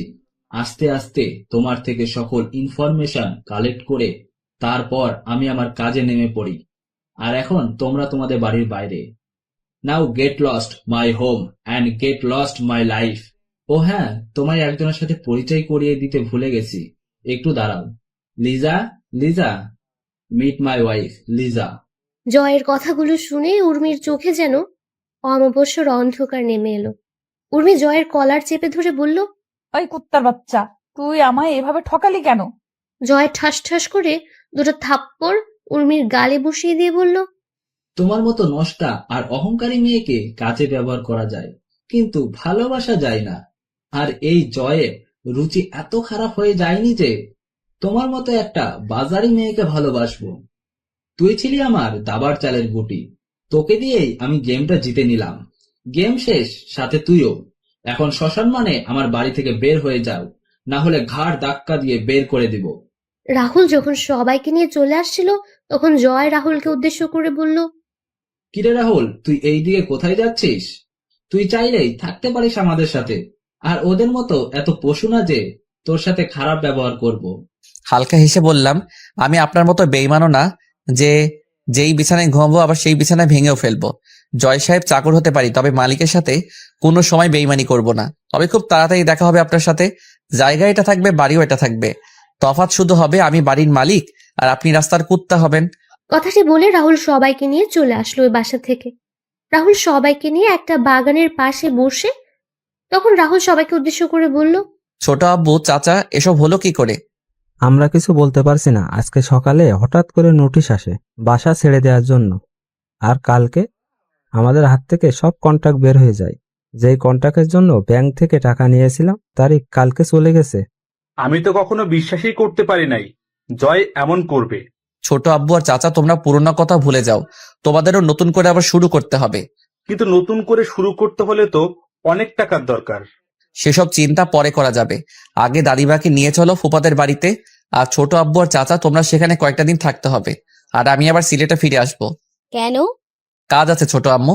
তারপর রাহুল একটা গাড়ি ঠিক করে সবাইকে নিয়ে আবার ফুফাদের বাড়ির উদ্দেশ্যে রওনা দিল। 3 ঘন্টা পর সবাই ফুফুদের বাসায় পৌঁছে গেল। ফুফু সবাইকে দেখে তো অনেক খুশি। তারপর সবাই মিলে ভেতরে গিয়ে বসলো, আর রাহুল তার রুমে চলে গেল। এদিকে সুমি ও রাহুলের রুমে আসে। সুমি এসে দেখতে পায় রাহুল তার জামা কাপড় সব গুছিয়ে নিচ্ছে। তখন সুমি রাহুলকে বলল, কি ব্যাপার, তুমি কাপড় গুছাচ্ছ কেন? চলে যাব তাই। মানে? যা শুনেছ সেটাই। আমি আর কোনো কথা না বলে ব্যাগ নিয়ে নিচে চলে এলাম। আমায় নিচে নামতে দেখে ছোট আব্বু বললেন, কিরে, কোথায় যাচ্ছিস তুই? কাজে। কিসের কাজে আর কোথায় যাচ্ছিস? চট্টগ্রামে যাচ্ছি। দাদা ভাই, আমাদের ছেড়ে যাবি তুই? দাদিমা, যদি তোমাদের জন্য ভালো কিছু করতে পারি তাহলে হয়তো ফিরে আসবো, না হলে আসা হবে না। দাদা ভাই, কি বলছিস তুই? হুম। তোর কথার মানে কিছুই বুঝতে পারছি না আমি। ছোট আম্মু, তোমরা হয়তো জানো আমি কি বলছি। ভালো থেকো সবাই। আর যদি সৃষ্টিকর্তার কৃপায় হয় আর কিছু করতে পারি তাহলে হয়তো আবার দেখা হবে। দিব এক থাপ্পড়। তুই কি থেকে কি শুনেছিস আর সেটা নিয়ে এসব চিন্তা করছিস? আর এইগুলো চিকিৎসা করলে ভালো হয়ে যায়। তুই এই নিয়ে চিন্তা করিস না, তুই ভালো হয়ে যাবি একদম। হয়তোবা তার উল্টোটা হতে পারে। ছোট আব্বু, চাচা আর চাচি, তোমাদের অনেক মনে পড়বে। আর খুব তাড়াতাড়ি তোমাদের সবকিছু আশা করি ফিরিয়ে দিতে পারবো। এখন আসি আমি। ভালো থেকো সবাই। রাহুল কথাটা বলে একবার সবার দিকে তাকিয়ে হাঁটা দিল। কি যেন মনে করে আবার দাঁড়িয়ে পড়লো। রাহুল পেছন ফিরে সুমির সামনে এসে বলল, সুমি, ভালো করে পড়ালেখা করিস। তোকে অনেক বড় একজন ডাক্তার হতে হবে। আর ভালো কাউকে দেখে বিয়ে করে নিস। আর আমায় নিয়ে উল্টাপাল্টা চিন্তা করা বন্ধ কর। তোর সামনে একটা উজ্জ্বল ভবিষ্যৎ দাঁড়িয়ে আছে। ফুপু আর ফুপা তোর থেকে অনেক ভালো কিছু আশা করে। তুই তাদের সেই আশাটুকু এভাবে শেষ করে দিস না। রাহুলের কথা শুনে সুমি এবার কান্না করে দিল। রাহুল যখন দুপুরে চলে যায় তখন সুমি অনেক কান্না করছিল। সুমি কান্না মিশ্রিত স্বরে বলল, তুমি হঠাৎ করে এ ধরনের কথা বলছো কেন? আর আমি? আমি কি বলছি তুমি ভালো করে সেটা বুঝতে পারছো। আশা করি তুই আমার ইচ্ছেটা পূরণ করবি। রাহুল এবার উর্মির সামনে গিয়ে বলল, ম্যাডাম, আজকে ঘটনার জন্য আমি দুঃখিত। আমি জানি আপনার উপর এভাবে হাত তোলা আমার ঠিক হয়নি। আমি চাইলে সেই থাপ্পড়গুলো আমায় ফিরিয়ে দিতে পারেন। আমি কিছু বলবো না। উর্মি এত সময় সবার কথা শুনছিল আর সবার মুখের দিকে তাকাচ্ছিল। রাহুলের কথা শুনে রাগ হলেও কেন যেন উর্মি আজকে রাহুলের কথাগুলো শুনতে বেশ খারাপই লাগছে। উর্মি বলল, যা, ক্ষমা করে দিলাম। রাহুল বাসা থেকে বেরিয়ে পড়লো। তারপর রাহুল একটা বাসে উঠে পড়লো। লক্ষ্য চট্টগ্রাম যাওয়া। কিছুক্ষণ পর বাস চলা শুরু করলো চট্টগ্রামের উদ্দেশ্যে। পরের দিন সকালে বাস পৌঁছে গেল চট্টগ্রামে। রাহুল বাস থেকে নেমে একটা অফিসের উদ্দেশ্যে একটা সিএনজি নিয়ে রওনা দিল। কিছুক্ষণ সিএনজি এসে থামলো একটা অফিসের সামনে। রাহুল ভাড়া মিটিয়ে অফিসের দিকে হাঁটা দিল। তখন দারোয়ান রাহুলের পথ আটকে দাঁড়ালো। দারোয়ান রাহুলকে বলল, কোথায় করেন আপনি? রাহুল, আপনার বসের সাথে দেখা করব। স্যারের সাথে দেখা করার জন্য আপনি অ্যাপয়েন্টমেন্ট নিয়েছেন কি? কি? তাহলে আজকে আপনি স্যারের সাথে দেখা করতে পারবেন না। আচ্ছা, আপনি কাগজটা আপনার স্যারের কাছে দিলেই উনি আমায় চিনতে পারবেন। আচ্ছা। রাহুলকে বসিয়ে রেখে দারোয়ান রাহুলের দেওয়া কাগজটা নিয়ে ভেতরে চলে গেল। দারোয়ান তার স্যারের কাছ থেকে অনুমতি নিয়ে তার রুমে প্রবেশ করলো। তখন দারোয়ান তার স্যারকে উদ্দেশ্য করে বলল, স্যার, একটা লোক আপনার সাথে দেখা করতে আসছে, কিন্তু উনি কোনো অ্যাপয়েন্টমেন্ট নিয়ে আসেনি। চাচা, তাহলে বলে দাও আমি বিজি আছি। কিন্তু স্যার, এই কাগজটা দিয়ে বললেন, এই কাগজটা দেখলে আপনি চিনতে পারবেন ওনাকে। আচ্ছা, দাও দেখি কাগজটা। কাগজটা পড়ে অফিসের বস দারোয়ানকে উদ্দেশ্য করে বলল, চাচা, কোথায় আছেন এখন রাহুল? রাহুলকে? এই চিঠিটা যে দিতেছে সে কোথায় এখন? স্যার, ওনাকে আমি ওয়েটিং রুমে বসিয়ে আসছি। আচ্ছা, চলো। তারপর দারোয়ান আর বস মিলে ওয়েটিং রুমে এসে দেখতে পেল রাহুল বসে আছে। তখন বস রাহুলকে গিয়ে জড়িয়ে ধরে বলল, বন্ধু রাহুল, তুই কেমন আছিস? আমি ভালো আছি রে সুফিয়ান, তুই কেমন আছিস? ভালোই আছি। তোর এমন অবস্থা কেন? চাকরের অবস্থা কেমন হবে আর? আরে শালা, আবার একই কথা বলিস। তুই কি আর এই কথাগুলো বলতে পারিস না? যা সত্যি তাই বললাম। চল আমার রুমে, কতদিন পরে তোর সাথে দেখা। আর দারোয়ান চাচা, তুমি 2টা ঠান্ডা পাঠিয়ে দিও আমার রুমে। আচ্ছা। রাহুল আর সুফিয়ান তার রুমে এসে বসলো। কিছুক্ষণ পর অফিসের একটা ছেলে এসে রাহুল আর সুফিয়ানকে ঠান্ডা দিয়ে গেল। সুফিয়ান তখন রাহুলকে বলল, বলো বন্ধু, এবার তোর কি খবর? ভালো আছি, তুই কেমন আছিস? ভালো আছি বন্ধু। আজকে এই ভালো থাকার পিছনে সব অবদান তোর বন্ধু। তুই যদি ওই দিন আমাদের সাহায্য না করতি তাহলে আমি কখনো ভালো থাকতে পারতাম না, আর এই পজিশনে আসতেও পারতাম না। আরে শাল্লা, তুই আমার বন্ধু, আমি তোকে সাহায্য করবো না তো কাকে করবো বল? তোর মতো বন্ধু পাওয়া ভাগ্যের ব্যাপার। মিতু আর নমি কেমন আছে? ভালো আছে ওরা। চলো বাসায় চলো, আজকে কতদিন পরে একসাথে। আর মিতু তোকে দেখলে অনেক খুশি হবে। জানিস, মিতু আর আমি প্রায় তোর কথা বলি। এই মারে বন্ধু, তোর কাছে কিছু কাজে আসছি, সেটা হয়ে গেলে আমি চলে যাব। শালা চলে যাবি মানে? পাকা কয়েক মাস আমার এখানে থাকবি। 2 বন্ধু মিলে অনেক ঘোরাঘুরি করব। চল বাসায় চল, এখন আর কোনো কথা হবে না। তারপর সুফিয়ান রাহুলকে জোর করে নিয়ে অফিস থেকে বাড়ি চলে গেল। বাসার সামনে গিয়ে রাহুল বেল বাজালো। কিছুক্ষণ পর মিতু দরজা খুলে দিল। সুফিয়ানকে দেখে মিতু বলল, কি ব্যাপার, তুমি এই সময় বাড়িতে? আমি আর আমার সাথে একজন আছে, যাকে দেখলে তুমি অনেক খুশি হয়ে যাবে। ও আচ্ছা, তাই নাকি? তাহলে দেখি কে আছে। মিতুর কথা শুনে সুফিয়ান ঘুরে দাঁড়ালো। তখন মিতু দেখতে পেল রাহুল দাঁড়িয়ে আছে। রাহুলকে দেখে মিতু রাহুলকে জড়িয়ে ধরলো। মিতু বলল, আরে রাহুল, তুই কেমন আছিস? ও ভালো আছি, তুই কেমন আছিস? অনেক ভালো আছি রে। আয়, ভেতরে আয়। ভেতরে গিয়ে বসার পর রাহুল সুফিয়ানকে বলল, সুফিয়ান, তোর সাথে কথা ছিল, আর আমায় সিলেট ফিরতে হবে। ওই হারামি, এখন কয়েক মাস সিলেটে যাওয়া হচ্ছে না তোর। তুই এখন আমাদের সাথে কয়েক মাস থাকবি। তা হয় না রে মিতু, আমার হাতে সময় কম কিন্তু কাজ অনেক। ও, আর কোনো কথা না বলে খাবার টেবিলে আয়। খাওয়া দাওয়া শেষ করে বাকি কথা হবে। রাহুল আর সুফিয়ান খাবার টেবিলে বসতেই নমি এসে রাহুলকে মামা মামা ডেকে রাহুলের কোলে উঠে গেল। রাহুল খাবার খাচ্ছে, সাথে নমিকেও খাইয়ে দিচ্ছে। মিতু আর সুফিয়ান তো অনেক খুশি রাহুলকে পেয়ে। খাওয়া দাওয়া শেষ করে রাহুল নমিকে কোলে নিয়ে সোফায় বসে সুফিয়ানও এসে রাহুলের পাশে বসলো। মিতু তার রান্নাঘরে কাজ শেষ করে এসে রাহুল আর সুফিয়ানের মাঝখানে অংশ নিল। কিছুক্ষণ পর সুফিয়ান বলল, এখন বল, আছে কি বলতে চাইছিলি? ও আমার তোর সাহায্যের জন্য প্রয়োজন বন্ধু, অনেক ভেবেচিন্তে আমি তোর কাছে এসেছি। কি হয়েছে বলবি তো? আর ও তোকে সাহায্য করবে না, ওর ঘাড় করবে। আরে আমি মানা করছি কি? তুই এর মাঝে আমার ঘাড় ধরে টানাটানি শুরু করলে। আচ্ছা বল, তুই কিরকম সাহায্য চাস? শোনো তাহলে। ভালো হয়েছে, উর্মির সাথে এমনটাই হওয়ার কথা ছিল। উর্মি তোর সাথে যা করেছে, জয়ের করা কাজগুলো তো কিছুই না, কিন্তু কষ্ট হচ্ছে উর্মির পরিবারের সবার জন্য। ওনারা এইভাবে এই বয়সে বাড়ি ছাড়া হবেন, এর চেয়ে আর খারাপ কি হতে পারে? তো বন্ধু, এখন আমায় কি করতে হবে তুই বল। এই জয়ের কাছ থেকে আমি 1 মিনিটে সবকিছু কেড়ে নিব। তুই শুধু একবার বল। আমায় কিছু টাকা দিবি তুই? ছোট আব্বুকে নতুন একটা ব্যবসা শুরু করে দিতাম আর কি। এই ছোট ব্যবসায় দিয়ে যদি তারা আগের পর্যায়ে যেতে পারেন তাহলে তো ভালোই হয়। চিন্তা করিস না, আমি তো সব টাকা 2 বছরের মাঝে পরিশোধ করে দিব। তোর কি মাথা খারাপ হলো রাহুল? তুই কি বলছিস এসব? আরে আজকে যা কিছু আমাদের, তাতে তো তোরও অধিকার রয়েছে। আমি এসব চাই না রে, আমি চাই শুধু ছোট আব্বুরা যেন তাদের আগের অবস্থানে ফিরে যায়। তার জন্য একটি রাস্তা আছে আমার কাছে। আর 10 দিন পরে আমার অফিসের নতুন শাখা খুলছি সিলেটে। তুই সেই শাখার দায়িত্ব নিয়ে নে। নতুন ব্যবসায় শুরু করে তুই সুবিধা করতে পারবি। বা ভাই, তুই আমার এই ব্যবসাটার দেখাশোনা কর। আমি তো আর কয়েক মাস পরে দুবাই শিফট হয়ে যাব। আমি দুবাই চলে গেলে আমার বিজনেসগুলো তো দেখার কেউ নেই। তুই যদি আমার বিজনেসগুলোর দায়িত্ব নিয়ে নিস তাহলে আমি শান্তিতে থাকতে পারবো। কিন্তু আমার তো আর কোনো কথা না, আমরা কয়েক মাস পরে দুবাই চলে যাব, তাই আমরা এখন কয়েকদিন জমিয়ে বেশ আড্ডা দিব। আমার কথাটা তো শুনবি তোরা। আর কোনো কথা না, যা রুমে গিয়ে রেস্ট নে। রাতে বের হব সবাই মিলে। পুরোনো দিনের সেই আড্ডাগুলো আবার জমিয়ে তুলতে হবে। এইদিকে রাহুল বাসা থেকে চলে আসার পর সবাই মন খারাপ করে বসে আছে। উর্মি একদিক দিয়ে ভালোই লাগছে, আর অন্যদিক দিয়ে জয়ের প্রতি রাগ হচ্ছে। উর্মি যদি জয়কে সামনে পেত তাহলে তাকে খুন করে ফেলত। উর্মি সবার দিকে তাকিয়ে উর্মি তার মাকে উদ্দেশ্য করে বলল, মা, তোমরা সামান্য একটা চাকরের জন্য মন খারাপ করে বসে আছো কেন? উর্মি, তোমাকে আমি কতদিন বলেছি যে রাহুলকে চাকর বলে অনুমোদন করবে না? চাকরকে ছাকর বলবো না তো কি বলবো বল? মা, এমন করে কেন বলছিস? ছেলেটা তো আমাদের পরিবারের একজন সদস্য।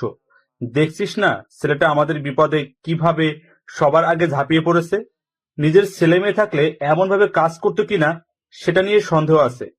আরে চাচ্চু, তুমি দেখছো না চাকরের বাচ্চা আমাদের সবাইকে বিপদে ফেলে কি করে পালিয়ে গেছে? আমরা যে ওকে এত বছর খাইয়ে পরিয়ে মানুষ করলাম, তার কোনো প্রতিদান সে কোথায় দিল? সে সবার আগে নিজের কথা চিন্তা করে আমাদের সবাইকে এখানে রেখে এভাবে পালিয়ে গেছে। উর্মি, সেটা তোর ভুল ধারণা।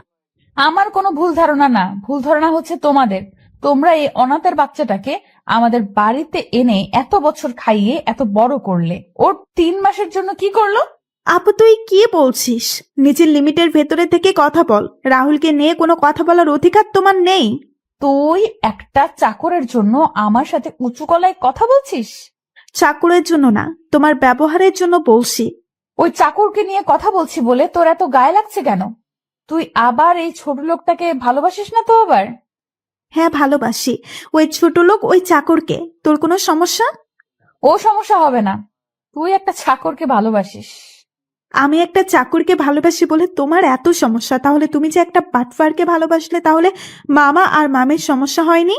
সুমি, তুই কিন্তু বেশি কথা বলছিস। তুমি কি করবে? সত্যি কথা বললে সবার গায়ে লাগে। সুমি, তোকে উর্মি যখন সুমিকে মারার জন্য হাত ওঠালো, তখন ছোট আম্মু উর্মির হাত ধরে ফেললো। তারপর ছোট আম্মু উর্মির গালে কষে একটা থাপ্পড় মারলো। উর্মি বলল, মা, তুমি আমায় মারলে? হ্যাঁ, আমি তোকে মারলাম। এই থাপ্পড়টা তোকে অনেক আগে মারা উচিত ছিল, তাহলে তো এমন খারাপ বেয়াদব হতে উঠতি না। আমার তো মনে হয় জয় তোকে যে কথাগুলো বলেছিল সেগুলো সত্যিই বলেছিল। ভাবি, কি বলছো কি তুমি? না ভাই, ও অনেক খারাপ হয়ে গেছে। আমার মেয়ে বলে ওরে পরিচয় দিতেও মনে হয় না। মা, চুপ, একদম চুপ। কার জন্য আজকে তুই দাঁড়িয়ে কথা বলছিস জানিস তুই? না, জানিস না তুই? জানবি কি করে? সারাদিন তো বাবা আর মায়ের টাকা পয়সা নষ্ট করায় ব্যস্ত থাকিস। আহ, কি বলছো কি? চুপ করো তুমি। আজকে তুমি আমায় থামিও না। ও যে এতদিন ছেলেটার সাথে বাজে আচরণ করেছে, তারপর ছেলেটা কোনোদিনও কিছু বলেছে ওকে নিয়ে? আজকে আমার চেয়ে ওই চাকর তোমাদের কাছে বড় হয়ে গেল? বাবা মা, হ্যাঁ, বড় হয়ে গেল, কারণ ওই ছেলের জন্য তুই এখন আমাদের সামনে দাঁড়িয়ে আছিস। ওই চাকরটা যদি না থাকতো তাহলে তুই 6 বছর আগে পৃথিবীতে বেঁচে থাকতি না। মানে? তুই যেই রাহুলকে চাকর বলে শত অপমান করার পরও রাহুল কেন তোকে কিছু বলে না জানিস? কেন? মনে পড়ে 6 বছর আগের কথা? ছোট আম্মু একটা দীর্ঘশ্বাস ছেড়ে বলা শুরু করলেন, 6 বছর আগের কথা। 6 বছর আগে তুই কলেজ থেকে একদিন ফেরার পথে তুই অ্যাক্সিডেন্ট করিস। অ্যাক্সিডেন্টের সময় 2টা কিডনিতে চাপ পড়ে, আর যার জন্য তোর কিডনিটা ড্যামেজ হয়ে যায়। তোর গ্রুপের কিডনি কোথাও খুঁজে পাওয়া যাচ্ছিল না। তখন আমরা তোর আশা ছেড়ে দিয়ে বসেছিলাম। আমাদের কান্নাকাটি দেখে রাহুল একা একা ডাক্তারের সাথে গিয়ে কথা বলে। ডাক্তার রাহুলকে দেখে মানা করে দেয়, কিন্তু রাহুল ডাক্তারের পায়ে ধরে বলে, ডাক্তার, আমার রক্ত আর উর্মির রক্তের গ্রুপ কিন্তু একই, প্লিজ আমার কিডনিগুলো নিয়ে নিন, তাহলে উর্মি বেঁচে যাবে। না, আমি পারবো না। তোমার এত কম বয়সে কিডনি ডোনেট করা বেআইনি। তাহলে আপনি একটা মায়ের কোল থেকে তার মেয়েকে এভাবে হারিয়ে যেতে দিবেন? আর তোমার মা বাবা? আমার মতো অনাথের আবার মা বাবা তো উর্মির বাবা মা। মানে? ডাক্তার, আমি অনাথ। উর্মির বাবা আর মা আমাকে তাদের বাসায় থাকার জায়গা দিয়েছেন। আমায় নিজের ছেলের মতো স্নেহ দিয়ে বড় করেছেন। আমায় কখনো বাবা আর মায়ের অভাব বুঝতে দেননি। এখন আপনি বলেন, আমার কি ওদের মেয়ের জীবন বাঁচানো উচিত না?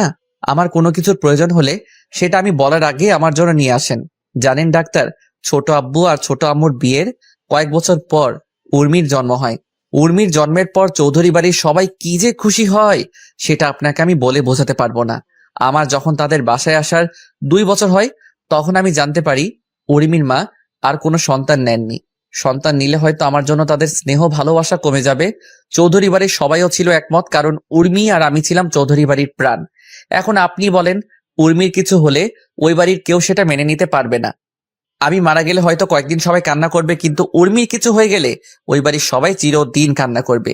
ওই বাড়ির কেউই অল্প বয়সে তাদের বাড়ির মেয়ে হারানোর যন্ত্রণা সহ্য করতে পারবে না।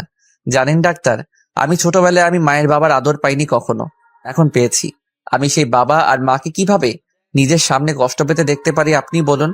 আপনি যদি আপনার কিডনি না নেন তাহলে আমি এখন আপনার চেম্বার থেকে বের হয়ে আত্মহত্যা করা ছাড়া আমার কোনো উপায় থাকবে না।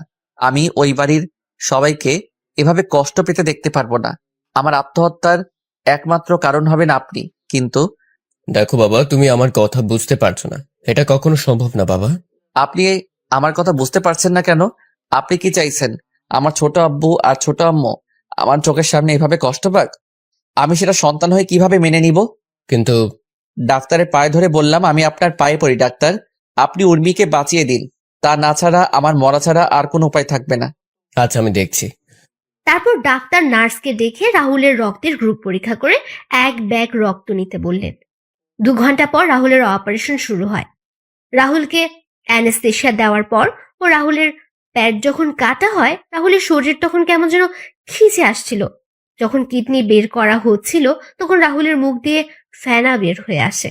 রাহুলের কিডনি বের করার জন্য অপারেশন হচ্ছে আর রাহুল শরীরটা কেমন যেন ঠান্ডা হয়ে আসছে।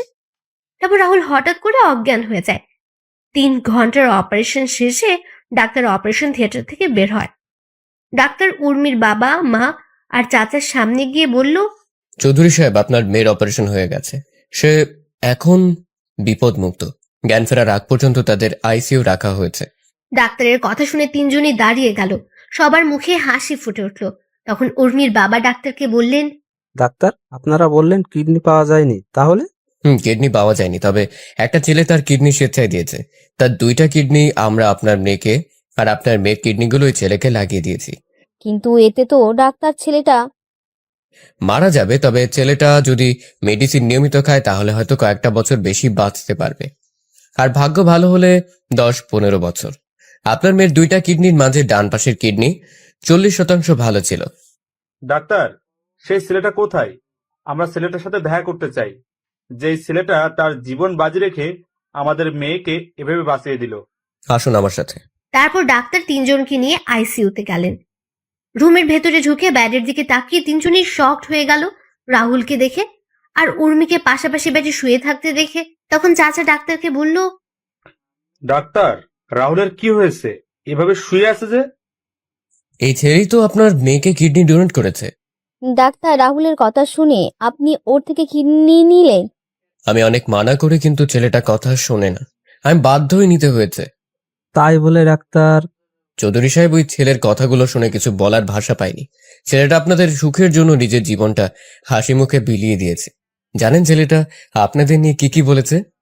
কি কি বলেছে? রাহুলের বলা কথাগুলো বললাম সবাইকে। ডাক্তার কথা বলছেন, তার চোখেও পানি স্পষ্ট। সব শুনে ছোট আব্বু, ছোট আম্মু আর চাচার চোখে জল চলে আসলো।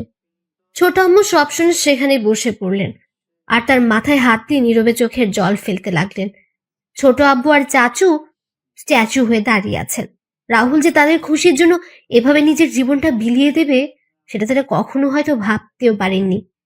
3 ঘন্টা পর রাহুলের জ্ঞান ফিরল। ডাক্তার রাহুলকে পরীক্ষা করে ক্যাবিনে শিফট করলেন। রাহুলকে ক্যাবিনে নিয়ে যাওয়া হলো। রাহুল তার ছোট আম্মুকে বলল, ছোট আম্মু, তুমি কান্না করছো কেন? তুমি চিন্তা করো না, উর্মি ঠিক হয়ে যাবে। আমি ডাক্তারের সাথে কথা বলেছি তো। কিন্তু কেন এটা করলি রাহুল? আমি কি করলাম আবার? তুই তোর কিডনিগুলো দিতে কে বলেছে?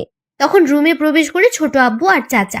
রাহুল ছোট আব্বু আর চাচাকে দেখে বলল, ছোট আব্বু, চাচা, তোমরা ছোট আম্মুকে বোঝাও তো কিভাবে কান্না করছে দেখো। তুই এই কাজ করতে গেলি কেন রাহুল? কি করব চাচা, নিজের বাবা আর মাকে তো কখনো দেখিনি, কিন্তু এই বাবা আর মা আমায় এত স্নেহ ভালোবাসা দিয়েছে যে আমি কখনো ভুলতে পারবো না কখনো। এখন তুমি বলো, এই বাবা আর মাকে নিজের চোখের সামনে কষ্ট পেতে দেখতে পারি কি করে বলো? আমি না হলাম তাদের ছেলে, কিন্তু তাদের মা আর বাবা বলে ডেকেছি তো। ছেলে হয়ে আমি তাদের কখনো কষ্ট পেতে দিব না কখনো। ছোট আব্বু রাহুলের কথা শুনে রাহুলকে জড়িয়ে ধরে চিৎকার দিয়ে কান্না করছেন। রাহুল তার ছোট আম্মুকে শান্ত করার চেষ্টা করছে। এদিকে ছোট আব্বু আর চাচা চোখের জল মোছায় ব্যস্ত। কিছুক্ষণ পর উর্মির জ্ঞান ফেরার খবর নার্স এসে দিয়ে যায়। তখন রাহুল সবাইকে উর্মির কাছে যাওয়ার জন্য বলল। তখন সবাই উর্মির কাছে গেল। উর্মির জ্ঞান ফেরার পর সবার সাথে কথা হলো। উর্মি আর রাহুল 10 দিন হাসপাতালে ছিল। 10 দিন পরে সকালে রাহুলকে নিয়ে বাসায় যাওয়া হলো, আর বিকেলে উর্মিকে বাসায় নিয়ে যাওয়া হলো। উর্মি রাহুলকে হাসপাতালে দেখে কিছুটা অবাক হলো আর মাকে জিজ্ঞেস করলো। তখন তার মা বললেন রাহুল অ্যাক্সিডেন্ট করেছিল। উর্মি তার মায়ের কথাটা শুনে কেন যেন মনে হলো তার মা মিথ্যে কথা বলছে। তারপরও উর্মি আর কোনো কথা বলেনি। এভাবে কেটে গেল 2 মাস। রাহুল আর উর্মি এখন পুরোপুরি সুস্থ। রাহুলের কিডনি ডোনেট করার কথা দাদিমার ফুফা শুনেন ছোট আম্মু আর ছোট আব্বুর থেকে। একদিন রাহুল উর্মি আর তার চাচিকে ছাড়া সবাইকে ডেকে বলল, সবার উদ্দেশ্যে আমার একটা কথা বলার আছে। কি কথা? আমি যে উর্মিকে আমার কিডনি ডোনেট করেছি সেটা যেন উর্মি কখনো জানতে না পারে। এত বড় একটা কথা ওনার উর্মি থেকে কেন লুকাবো? আমি বলছি তাই ছোট আম্মু। দাদা ভাই, কি বলছিস তুই? তুই উর্মির এত বড় একটা উপকার করলি, সেটা উর্মি জানবে না? দাদিমা, উর্মির না জানাই ভালো নয় কি? কিছু কথা না হয় অজানা থাকুক না। আর তারপর যদি তোমরা চাও উর্মিকে বলতে, তাহলে আমি সেদিনই এই বাড়ি ছেড়ে চিরদিনের মতো চলে যাব। দাদু ভাই। হ্যাঁ দাদিমা, আমি তোমাদের কাছে হাত জোর করে বলছি, প্লিজ। আচ্ছা, এই কথা কেউ জানবে না, তবুও তুই এই বাড়ি ছেড়ে যাস না। হুম।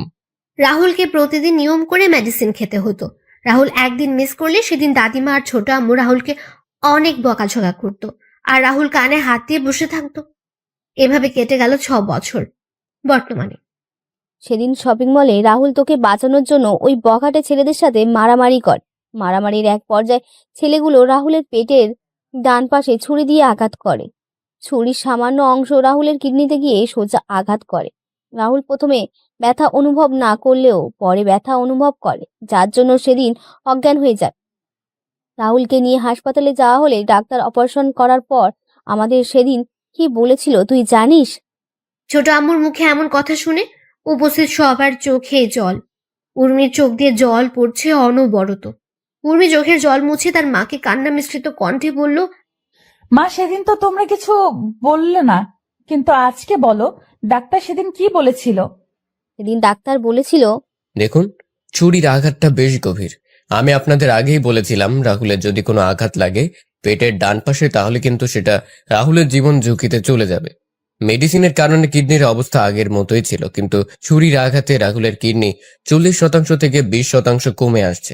এখন যে কোনো সময় রাহুলের কোনো কিছু হয়ে যেতে পারে। হয়তো রাহুল ডাক্তাররা ছেলেটাকে আমার কাছে ফিরিয়ে দিন, যত টাকা লাগবে আমি আপনাকে দিব, তবুও আমার ছেলেটাকে আপনার কাছে সুস্থ করে দিন। দেখুন, এখানে টাকার কথা উঠছে না। রাহুলের গ্রুপের কিডনি এতদিনও পাওয়া যায়নি ডাক্তার? দেখুন চৌধুরী সাহেব, রাহুলের কিডনির গ্রুপটা যদি রেয়ার একটা গ্রুপ, আমরা চেষ্টা করে যাচ্ছি, যেটা পাচ্ছি সেটা রাহুলের কিডনি থেকে সেই কিডনির অবস্থা অনেক খারাপ। এখন রাহুলকে আপনাদের নজরে রাখা উচিত।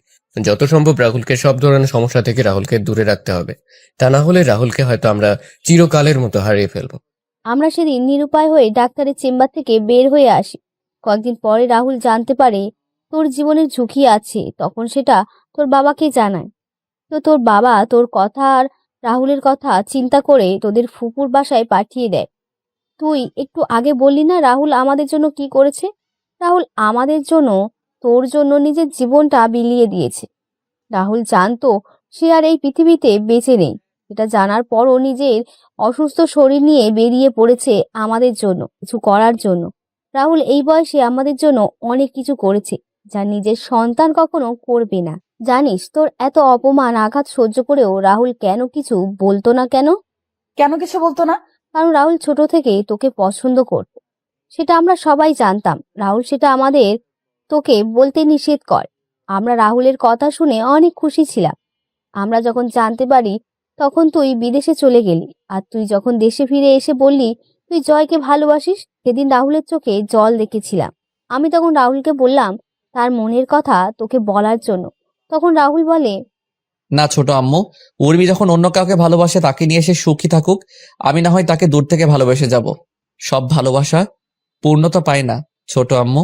কথাগুলো বলে ছোট আম্মু দীর্ঘ একটা নিঃশ্বাস নিলেন। সবার চোখে জল স্পষ্ট। উর্মি চিৎকার করে কান্না করছে আর ওর মাকে বলছে, মা, এতদিন কেন বললে না তুমি? রাহুল আমার সামনে যখন ছিল তখন কেন বললেন না? আমি রাহুলের সাথে এমন কোনো আচরণ কখনো করতাম না।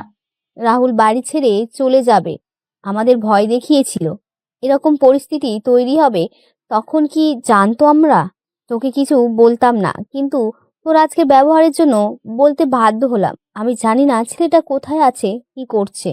না, আমি আমার স্বামীর কিচ্ছু হতে দিব না। আমি বেঁচে থাকতে আমি আমার স্বামীকে এইভাবে হারিয়ে যেতে দিব না।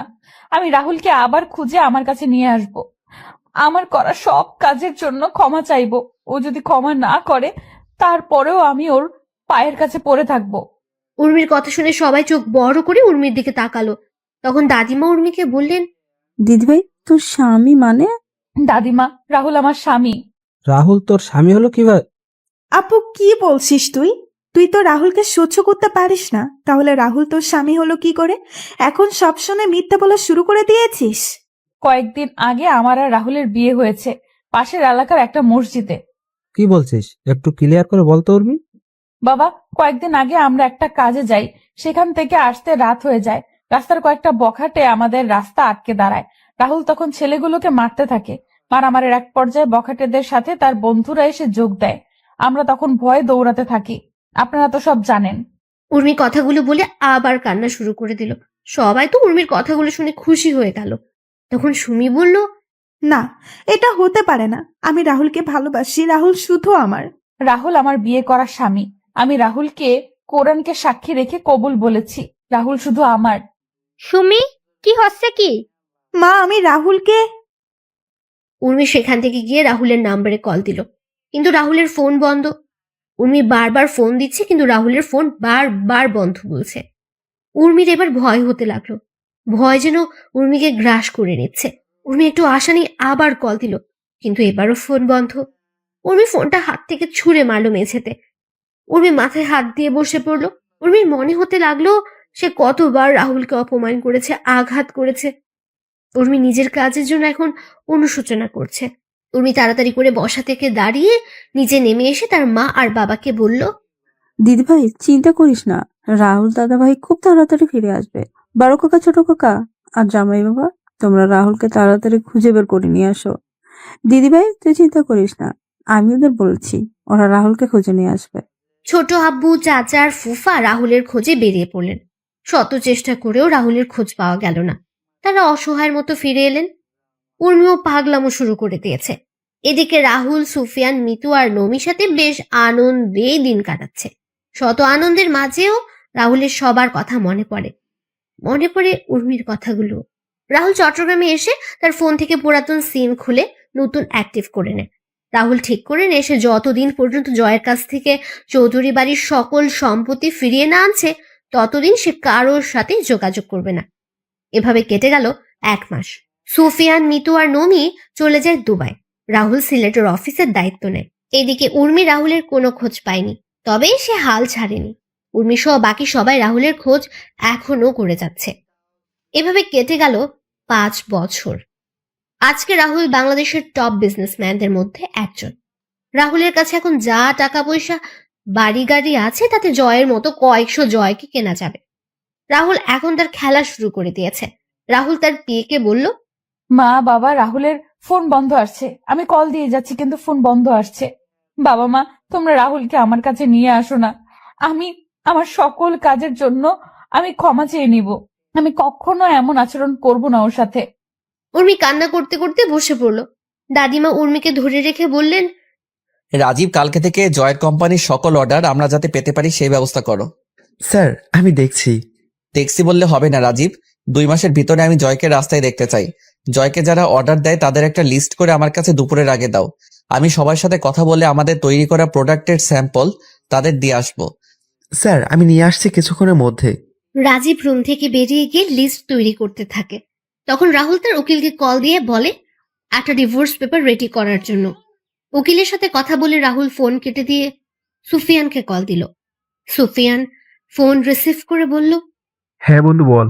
সকল হিসাব দেখে নিয়েছিস তো তুই? রাহুল, তোকে না বলছি এই কোম্পানি আমি তোর নামে লিখে দিয়ে আসছি, তাহলে কেন আমায় সবকিছুর হিসাব আমায় দিচ্ছিস? বন্ধু, কোনো কিছু আমার না, এইগুলো তোর আছে, তোর থাকবে। শালা, তোর যদি হাতের কাছে পেতাম। কি করতি? ভর্তা করে দিতা। ও আচ্ছা, মিতু আর নমি কেমন আছে? মিতু নমিকে খাইয়ে দিচ্ছে। বন্ধু, কালকে থেকে জয়ের পতন শুরু হবে। তাহলে তো ভালোই। তোরা কবে আসছিস বাংলাদেশে? দেখি, শিওর বলতে পারছি না। তোদের দেখার খুব ইচ্ছে করছে, যদি পারিস তাহলে আসিস। আচ্ছা। রাখছি তাহলে। আচ্ছা। রাহুল ফোনটা রেখে ক্যান্টিনে চলে গেল। রাহুল ক্যান্টিন থেকে খাওয়া দাওয়া করে আবার কাজ করতে লাগলো।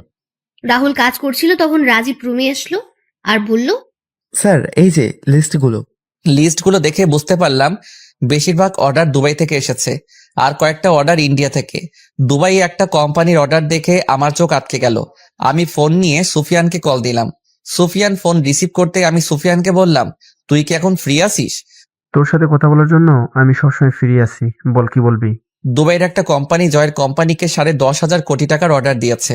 কি বলছিস কি তুই? এটা দেখে আমিও তো অবাক হয়ে গেছি। কোম্পানির নাম কি? RG company. কি? হ্যাঁ। আজকে রাতে তো RG কোম্পানির সাথে আমার মিটিং আছে।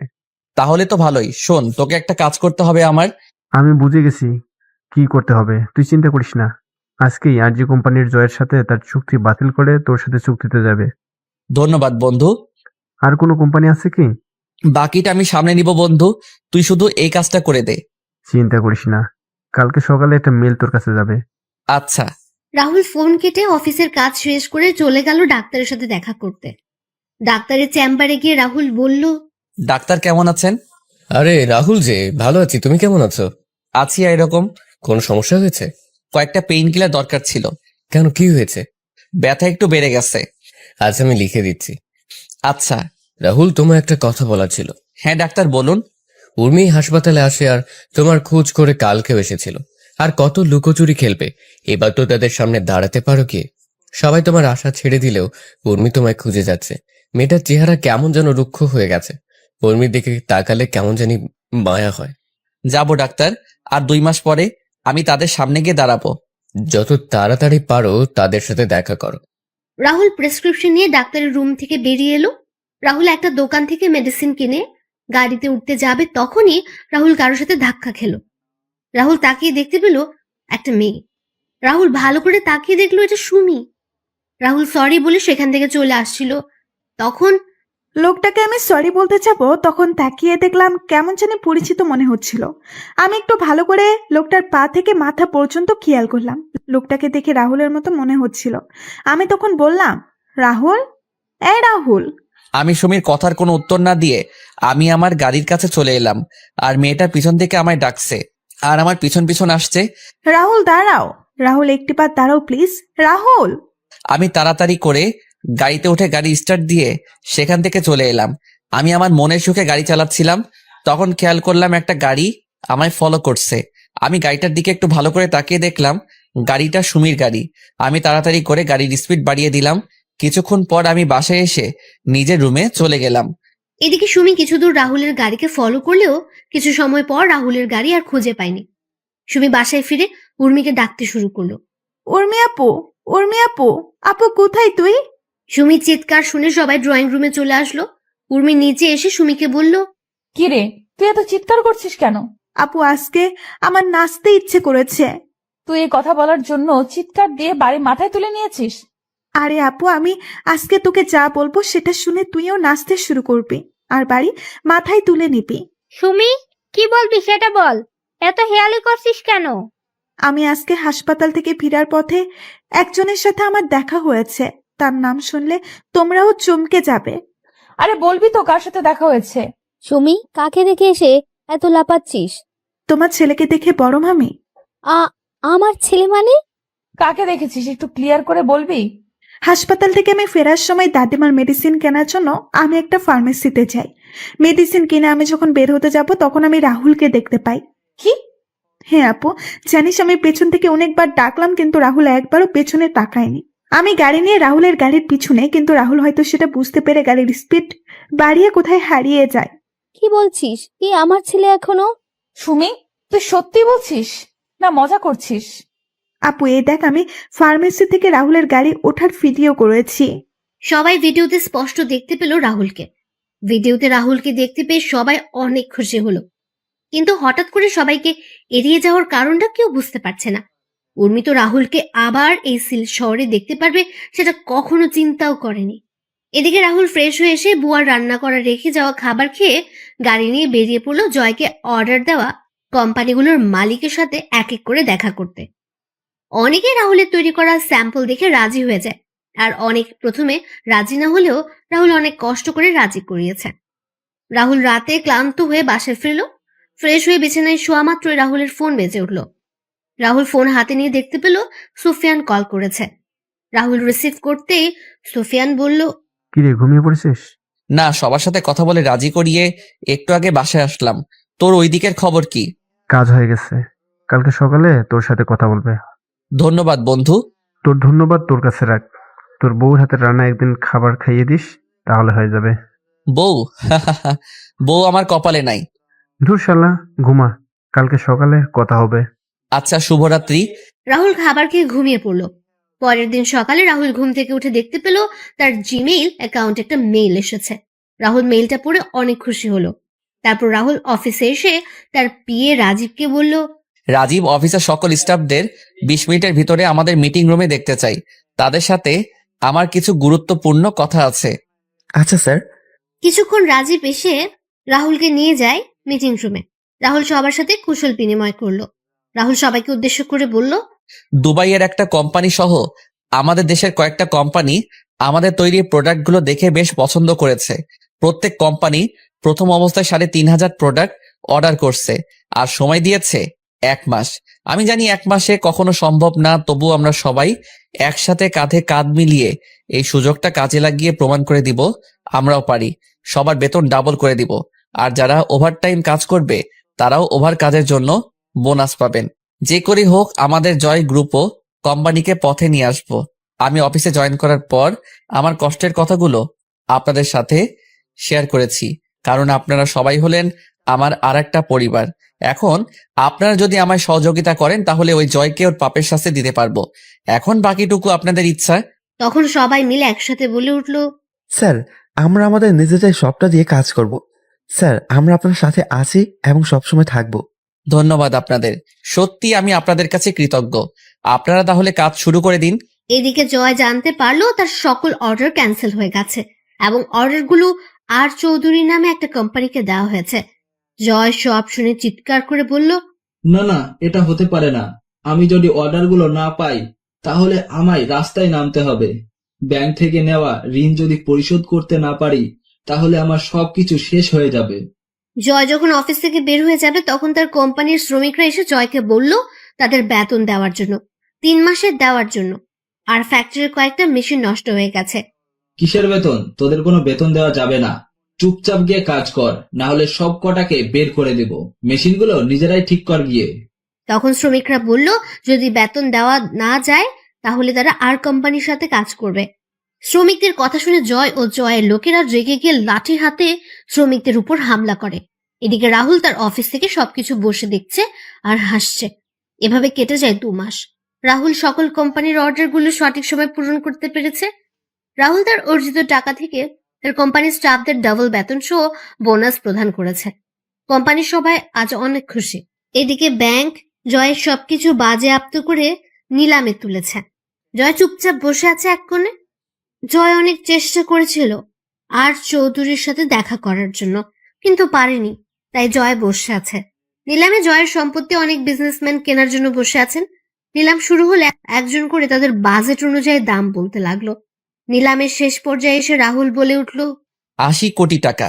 80 কোটি টাকা শুনে সবাই পেছনে তাকিয়ে দেখতে পেল রাহুলকে। সবাই অবাক হয়ে তাকিয়ে আছে। তখন নিলাম কর্মী মাইকে ঘোষণা করে জয়ের সম্পত্তি 80 কোটি টাকায় বিক্রি করে দিল। রাহুল টাকা পরিশোধ করে কাগজ বুঝে নিয়ে যখন চলে যাবে তখন জয় রাহুলের সামনে এসে বলল, কে তুই? 40 কোটি টাকা সম্পত্তি তুই 80 কোটি টাকা দিয়ে কিনে নিলি? তখন রাজীব পাশ থেকে বলে উঠল, উনি হচ্ছেন বাংলাদেশের টপ বিজনেসম্যান আর চৌধুরী। কি? তার মানে তুই আমায় এভাবে রাস্তায় নামিয়ে নিয়ে এসেছিস? রাস্তার কুত্তাকে তো রাস্তায় সুন্দর মানায়। তুই কি বললি? তুই যেভাবে আমার ছোট আব্বুর কাছ থেকে ওনার সম্পত্তি হাতিয়ে নিয়েছিলি, ঠিক তেমনি আমি সেই সম্পত্তিগুলো তোর কাছ থেকে নিয়ে নিলাম। আমি অবশ্য তোর মতো বেইমানি করে নেইনি, আমি লিগ্যালি নিয়েছি সব। ছোট আব্বু মানে? আর কে তুই? তোকে তো চেনা চেনা মনে হচ্ছে। মনে আছে এই বাড়িতে এই জায়গায় দাঁড়িয়ে তোকে আমি কি বলেছিলাম? কি বলেছিলি? জায়গা এটা থাকবে, বাড়িও এটা থাকবে। তফাৎ শুধু হবে আমি বাড়ির মালিক আর আপনি রাস্তার কুত্তা হবেন। রাহুল তুই? যাক, চিনতে পেরেছেন তাহলে। কিন্তু কি করে তুই? চৌধুরী বাড়ির চাকর যখন টপ বিজনেসম্যান, এটা বিশ্বাস হচ্ছে না? জানেন তো, ইচ্ছেটা যদি পবিত্র হয় তাহলে সৃষ্টিকর্তা কাউকে কখনো নিরাশ করেন না। আমার ইচ্ছেটা ছিল পবিত্র, তাই তো আমি বাংলাদেশের টপ বিজনেসম্যান। আপনাকে আপনার শ্বশুরবাড়ি নিয়ে যাওয়ার জন্য বাইরে আপনার শালা আর সম্বন্ধীরা অপেক্ষা করছে। আজকে আসি তাহলে। এইদিকে সবাই নিউজে দেখছে কোনো এক আর চৌধুরী ৮০ কোটি টাকা দিয়ে দেউলিয়া জয়ের সমস্ত সম্পত্তি কিনে নিয়েছে। এই নিউজ দেখে সবার মনে হাসি ফুটে উঠল। তখন দাদিমা বললেন, দেখছো তোমরা সৃষ্টিকর্তা কিভাবে শয়তানকে শাস্তি দিয়েছেন? আমি বলেছিলাম না, তার পাপের শাস্তি একদিন ঠিকই পাবে। হ্যাঁ মা, সৃষ্টিকর্তা আপনার কথা শুনেছে। এখন শুধু আমার ছেলেটাকে আমার কাছে যেন ফিরিয়ে দেন, সেটা সৃষ্টিকর্তার কাছেই চাই। এদিকে রাহুল গাড়িতে এসে রাজীব আর ড্রাইভারকে বিদায় দিয়ে রাহুল নিজে গাড়ি ড্রাইভ করতে শুরু করলো। রাহুল চিন্তা করছে, ওই বাড়ির সবাই যখন জানতে পারবে তারা তাদের হারানো সবকিছু ফিরে পেয়েছে, তখন তারা কতটাই না খুশি হবে।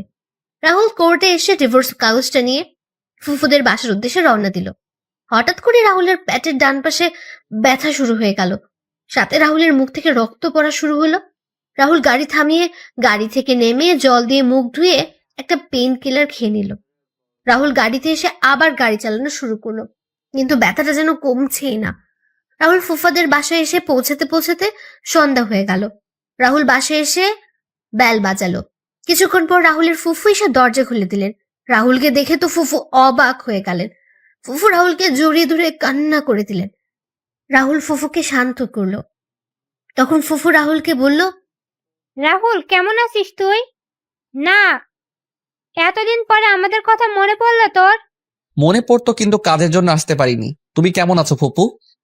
মানে? বাকি সবাই কোথায় ফুপু? সবাই বাসায় আছে, তুই দাঁড়া, আমি সবাইকে ডাকছি। ভাইয়া, ভাবি, মা, উর্মি, সুমি, কোথায় তোমরা? তাড়াতাড়ি নিচে আসো, দেখে যাও কে এসেছে। ফুফুর আওয়াজ শুনে সবাই নিচে আসলো। নিচে এসে সবাই রাহুলকে দেখে তো অবাক। ছোট আম্মু রাহুলকে জড়িয়ে ধরে কান্না শুরু করে দিলেন। রাহুল ছোট আম্মুকে জড়িয়ে ধরে আছে। উর্মি রাহুলকে দেখে উর্মির মুখে হাসি ফুটে উঠল, এ এক তৃপ্তির হাসি। তখন দাদিমা রাহুলকে ধরে কান্না করে বললেন, দাদু ভাই, এতদিন পর আমাদের কথা মনে পড়লো তোর। এইবার হয়তো মরতে পারবো শান্তিতে। সৃষ্টিকর্তা হয়তো তোর দেখা পাওয়ার জন্যই আমরা এতদিন বাঁচিয়ে রেখেছিলেন। কি করব? তোমাদের সাথে জয় যা করেছে সেটার প্রতিশোধ নিতে হবে না? জয়ের থেকে সবকিছু ফিরিয়ে আনার জন্যই তো এতদিন ধরে আমি আসতে পারিনি। তবে আজকে জয়ের থেকে সবকিছু ফিরিয়ে নিয়ে আসছি। আর রইল তোমার মরার কথা। তোমার এই নাতি থাকতে কার এত সাহস আছে যে তোমায় নিয়ে যাবে? ফিরিয়ে আনার জন্য মানে? আজকে আর চৌধুরী নামে একজন জয়ের সকল সম্পত্তি কিনে নিয়েছে। ছোট আব্বু, আমি জয়ের থেকে সবকিছু কেড়ে নেওয়া সেই আর চৌধুরী। কথাটা বলে রাহুল একবার সবার দিকে তাকিয়ে নিল। এক নজরে রাহুল দেখলো সবাই তার দিকে এক দৃষ্টিতে তাকিয়ে আছে। তখন রাহুল তার সাথে আনা সুটকেস থেকে একটা ফাইল বের করে তার ছোট আব্বুকে বলল, ছোট আব্বু, এই ফাইলটা নাও। এটা কিসের ফাইল? জয় যা তোমার কাছ থেকে বেইমানি করে নিয়েছিল, আমি সেইগুলো আবার তোমার কাছে ফিরিয়ে দিলাম। তোমার এই ছেলে তোমাকে বলেছিল তোমার হারানো সবকিছু ফিরিয়ে দিবে। এই নাও তোমার হারানো সবকিছু। রাহুলের কথা শুনে অবাক হয়ে আছে, কেউ কিছু বলছে না। তখন ছোট আম্মু রাহুলকে বললেন, কিন্তু তুই কি করে এসব করলি? খান গ্রুপ অফ কোম্পানির মালিক ইসলাম খানের ছেলে হলো আমার বন্ধু সুফিয়ান। সুফিয়ানের সাথে আমি চট্টগ্রামে দেখা করি, তারপর সুফিয়ানকে সবকিছু খুলে বলি। তখন সুফিয়ান সব শুনে আমায় সাহায্য করে। তারপর আমি এই পর্যায়ে আসি। ছোট আম্মু, আমি চলে যাব একটু পরেই। রাহুলের কথা শুনে উর্মির মুখটা কালো হয়ে গেল। উর্মি সেখান থেকে তার রুমে চলে গেল। উর্মির চলে যাওয়া রাহুলের চোখ এড়ায়নি। রাহুল একবার উর্মির যাওয়ার দিকে তাকিয়ে আবার সবার দিকে মনোযোগ দিল। কোথায় যাবি তুই? কোথায় যাবি? কোথায় যাব জানি, তবে হয়তো অনেক দূরে চলে যাব। রাহুল কথাটা বলে সুমির সামনে গিয়ে বলল, কিরে ফাজিল, কেমন আছিস? আর কয়েকদিন পরে তো ডাক্তার হয়ে যাবি তুই। তোমার সাথে আমার কোনো কথা নাই। ওয়েট ওয়েট, তুমি জানলে কি করে? আমি সব জানি। এখন বল, আমার সাথে কথা বলবি না কেন? 2 মাস আগে তোমাকে কতবার ডাকছিলাম, কিন্তু তুমি কি করলে? আমার কোনো ডাক না শুনেই চলে গেলে। আচ্ছা, ভুল হয়েছে, আমায় ক্ষমা করে দিন। না, কোনো ক্ষমা নাই। আমি আরো কয়েক ডজন চকলেট এনেছিলাম তোর জন্য, কিন্তু তুই তো কথা বলবি না। আর আমায় ক্ষমাও করবি না, তাহলে কি আর করার, সেগুলো আবার নিয়ে যাব। আচ্ছা নিয়ে যাও, আমি কি মানা করছি? আচ্ছা। রাহুল সুটকেসটা নিয়ে সিঁড়ি বেয়ে উপরে উঠছিল, তখন সুমি বলল, দাঁড়াও, কেন? আমার চকলেটগুলো দিয়ে তারপর তোমার বউয়ের কাছে যাও। বউ মানে? দাদু ভাই, আমরা তোর আর উর্মির বিয়ের ব্যাপারে জেনে গেছি। ও ভালো। কি হলো, চকলেট কই? এই নে চাবি, গাড়িতে গিয়ে দেখ রাখা আছে। এবার তোমার সাথে গিয়ে করতে পারো। কি করবো রে ফাজিল? দেখা করবে আর চকলেট আনার জন্য ধন্যবাদ বলেই চাবিটা নিয়ে আমি চকলেট আনতে চলে গেলাম। রাহুল সিঁড়ি বেয়ে উপরে উঠে যাচ্ছে আর বাকি সবাই হাসছে। রাহুল একবার সবার দিকে তাকিয়ে উপরে চলে গেল। রাহুল উর্মির দরজার সামনে গিয়ে কড়া নাড়ল। তখন উর্মি বলল, কে? ম্যাডাম, আমি রাহুল। কি চাই? আমার কিছু চাই না ম্যাডাম, অনেক কিছু পেয়েছি আপনার আর এই পরিবার থেকে। আপনাকে কিছু দিতে চাই ম্যাডাম। আয় ভেতরে আয়। ম্যাডামের কণ্ঠ শুনে বুঝতে পারলাম ম্যাডাম কান্না করছিল। আমি রুমে ঢুকে ম্যাডামের দিকে তাকালাম, দেখলাম ম্যাডামের চোখ লাল হয়ে আছে আর চোখগুলো ফুলে আছে। ম্যাডামকে বললাম, ম্যাডাম কি হয়েছে? কই কিছু হয়নি তো। উর্মি রাহুলের দিকে একবার তাকিয়ে অন্যদিকে মুখ ফিরিয়ে কথাটা বলল, তাহলে আপনি কান্না করছিলেন কেন? আমি কোথায় কান্না করছিলাম? আপনার চোখ মুখ দেখে বোঝা যাচ্ছে। আর বিশ্বাস না হলে পাঠক আর পাঠিকাদের জিজ্ঞেস করেন। কি জন্য আসছিস বল, তুই না বললি চলে যাবি? আপনার শেষ ইচ্ছেটা পূরণ করতে এলাম। কি? রাহুল হঠাৎ করে প্যাটে ধরে বসে পড়ল। রাহুলের হাত থেকে সুটকেসটা পড়ে গেল। সুটকেসটা পড়ার শব্দে উর্মি ঘুরে দাঁড়ালো। রাহুল, কি হয়েছে? আমি ঠিক আছি, আমায় একটু সুটকেসটা এগিয়ে দিবেন? তুই আগে বিছানায় বসে একটু রেস্ট নে, তারপর কথা বলা যাবে। না ম্যাডাম, আমার হাতে সময় নেই, আপনি সুটকেসটা দেন। সুটকেস মেঝের থেকে তুলে এনে রাহুলের হাতে দিলাম। সুটকেস থেকে ডিভোর্স পেপারটা বের করে আমি সাইন করে দিয়ে ম্যাডামের দিকে কাগজটা এগিয়ে দিয়ে বললাম, ম্যাডাম, এই কাগজটার জন্য আপনি হয়তো 5 বছর 2 মাস অপেক্ষা করেছেন। এত বছর অপেক্ষা করানোর জন্য আমি সত্যিই দুঃখিত ম্যাডাম। ডিভোর্স পেপারে রাহুল সাইন করেছে। এটা দেখে উর্মির চোখে জল চিকচিক করছে। যে কোনো সময় হয়তো জল গড়িয়ে পড়বে। উর্মি রাহুলের দিকে অশ্রুসিক্ত চোখে তাকিয়ে কান্না করে বলল, রাহুল, আমায় কি ক্ষমা করা যায় না? কি জন্য ক্ষমা করব? তাহলে আমায় ডিভোর্স দিচ্ছ কেন? আপনি এই একটা জিনিসই তো আমার কাছে চেয়েছেন, আমি আপনাকে না করি কিভাবে? সব সময় তো আমায় বাদ দিন ওসব কথা। রাহুল, আমায় আপন করে নেওয়া যায় না? আগে সবকিছু কি ভোলা যায় না? ম্যাডাম, আসি আমি। আমাদের ডিভোর্স হয়ে গেছে ম্যাডাম, আর এখন তো সব শেষ হয়ে গেছে। রাহুল প্লিজ, আমায় মাফ করে দাও। আমি জানি আমি তোমার সাথে যা করেছি সেটা ক্ষমার যোগ্য না। আমি যেদিন সত্যিটা জানতে পেরেছি সেই দিন নিজের করা কাজের জন্য আর নিজের উপর ঘৃণা হয় আমার ডিভোর্স লাগবে না রাহুল। আমার শুধু তোমাকে প্রয়োজন, আর কখনো আমি তোমাকে অবহেলা করব না। আমায় একটা সুযোগ দাও তুমি। ম্যাডাম, সেটা সম্ভব না। আর ভালো থাকবেন, ভালো কাউকে দেখে বিয়ে করে নেবেন। পারলে এই এই চাকরটাকে মাফ করে দিয়েন। রাহুল, রাহুল আমার কথাটা। রাহুল যখন উর্মির ঘর থেকে বের হতে যাবে তখনই উর্মি রাহুলকে পেছন থেকে জড়িয়ে ধরল। উর্মি রাহুলকে ঘুরিয়ে শক্ত করে জড়িয়ে ধরে বলল, তোমায় কোথাও যেতে দিব না, এইভাবে জড়িয়ে ধরে রাখবো আমি। রাহুল, আমি তোমাকে ভালোবাসি, প্লিজ আমায় আর শাস্তি দিও না। এই কয়েক বছর আমি নিজের কাজের জন্য নিজেই অনুশোচনায় ভুগছি। শেষবারের মতন আমায় একটি বার আপন করে নাও, আমি আর কখনো তোমায় কষ্ট দিব না। কি হলো, কথা বলছো না কেন রাহুল? আমি জানি আমি অনেক খারাপ কাজ করেছি ছোটবেলা থেকে, কিন্তু সবকিছুর জন্য আমি ক্ষমা চাইছি রাহুল। রাহুল, আমি আমার ভালোবাসা দিয়ে আগের সব স্মৃতিগুলো মুছে দিব। তুমি যেমনটা চাইবে আমি তেমন করেই চলবো, তবুও তুমি আমায় ছেড়ে যেও না। তুমি যদি এবার আমায় ছেড়ে যাও তাহলে আমি সত্যি সত্যি মারা যাব। রাহুল, আমায় ক্ষমা করে একটিবার আপন করে নাও প্লিজ। কি হলো, কথা বলছো না কেন তুমি? রাহুল। উর্মি হঠাৎ তার পিঠে অনুভব করলো পানি জাতীয় তরল কিছু পড়ছে। উর্মি রাহুলকে ছেড়ে দিতে রাহুল মাটিতে পড়ে গেল। উর্মি দেখতে পেল রাহুলের মুখ থেকে রক্ত পড়ছে। উর্মি চিৎকার করে রাহুল বলে রাহুলকে জড়িয়ে ধরল। উর্মি তাড়াতাড়ি করে জল নিয়ে এসে রাহুলের চোখে মুখে দিতে লাগলো। উর্মি কান্না করছে আর বলছে, এই রাহুল, একটিবার চোখ খুলো না, তোমার কিচ্ছু হতে পারে না। এই রাহুল, একটিবার চোখ খুলো না, প্লিজ চোখটা খুলো রাহুল। তুমি আমার সাথে এমনটা করতে পারো না রাহুল। এই রাহুল। উর্মি রাহুলের চোখে মুখে জল ছিটিয়ে দিচ্ছে আর রাহুলকে ডাকছে। হঠাৎ করে রাহুল চোখ খুলে তাকালো। রাহুলকে চোখ খুলে তাকাতে দেখে জড়িয়ে ধরল উর্মি। তারপর রাহুলের সমস্ত মুখে আদর করতে লাগলো। তখন রাহুল কাঁপা কাঁপা কণ্ঠে বলল, ম্যাডাম, আপনাকে ছোট থেকে একটা কথা বলবো বলে বলা হয়ে ওঠেনি, কিন্তু এখন না বলতে পারলে হয়তো আর বলা হয়ে উঠবে না। রাহুল, তোমার কিচ্ছু হবে না, তুমি ঠিক হয়ে যাবে খুব তাড়াতাড়ি। তুমি সুস্থ হয়ে গেলে আমি সব কথা শুনবো তোমার। তোমায় এখন হসপিটালে নিয়ে যেতে হবে। দাঁড়াও, মা, বাবা, চাচ্চু, সুমি। সুমি সবে মাত্র চকলেট নিয়ে তার রুমে আসছে, তখন উর্মি চিৎকার শুনতে পেল। তাড়াতাড়ি করে সুমি উর্মির রুমের দিকে পা বাড়ালো। এদিকে রাহুল উর্মিকে বলছে, ম্যাডাম, আমার হাতে হয়তো আর বেশি সময় নেই। আমি না আপনাকে সেই ছোট থেকে পছন্দ করতাম, আর কবেই আপনাকে ভালোবেসে ফেলেছি সেটা নিজেই বুঝতে পারিনি। আপনার সাথে যখন কথা বলতে যেতাম তখন আপনি আমার সাথে অনেক রেগে কথা বলতেন, দুর্ব্যবহার করতেন। আচ্ছা, আপনি কি একবারও বুঝতে পারেননি আপনার সাথে অপমান আঘাত করার পর আমি কেন আপনার সামনে যেতাম? আপনি যখন আমায় অপমান করতেন, আঘাত করতেন, তখন আমি কিছু বলতাম না, কারণ আমি আপনাকে ভালোবাসি। আপনার এমন আচরণ আমি অনেক কষ্ট পেতাম, কিন্তু সেগুলো প্রকাশ করতাম না। আচ্ছা ম্যাডাম, আমি চাকর বলে কি আপনার ভালোবাসা পাওয়ার অযোগ্য? সত্যি কি আপনি বুঝতে পারেননি আমার ভালোবাসা? রাহুল কথাগুলো বলছিল আর চোখ দিয়ে জল পড়ছিল। রাহুলের চোখগুলো ঝাপসা হয়ে আসছে। উর্মি রাহুলকে জড়িয়ে ধরে কান্না করে যাচ্ছে আর বলল, ভালোবাসি, আমিও তোমাকে অনেক ভালোবাসি Rahul. I love you Rahul, love you very much. চোখগুলো বন্ধ হয়ে আসছে। আমি ম্যাডামের দিকে তাকিয়ে আছি, তখন ম্যাডাম আবার বলেন, এই রাহুল, কথা বলো না। ভালোবাসি তো আমি তোকে, তুই শুনতে পারছিস না? আমায় ক্ষমা করে দিয়ে আপন করে নিবি না বল? আরে ম্যাডাম, আপনি কি করছেন? আমার জন্য আপনাকে কান্না করার শোভা পায় না। দেখুন না ম্যাডাম, এই পৃথিবীতে এসেছিলাম অনাথ হয়ে, এখন যাচ্ছি অনাথ হয়ে, আর ক্ষমা তো আপনার কাছে চাওয়া উচিত আমার। আচ্ছা, আমি আসি এবার ম্যাডাম। তখন সুমি রুমে এসে দেখতে পেল উর্মি মাটিতে বসে রাহুলকে জড়িয়ে ধরে কান্না করছে। তখন সুমি বলল, আপু, রাহুলের কি হয়েছে? এই অবস্থা কেন? জানি না, হঠাৎ করে পেটে হাত দিয়ে বসে পড়ে আর মুখ দিয়ে রক্ত বের হচ্ছে। তুই তো ডাক্তার, একটু দেখ না বোন। আপু, রাহুলকে তাড়াতাড়ি করে হাসপাতালে নিয়ে যেতে হবে।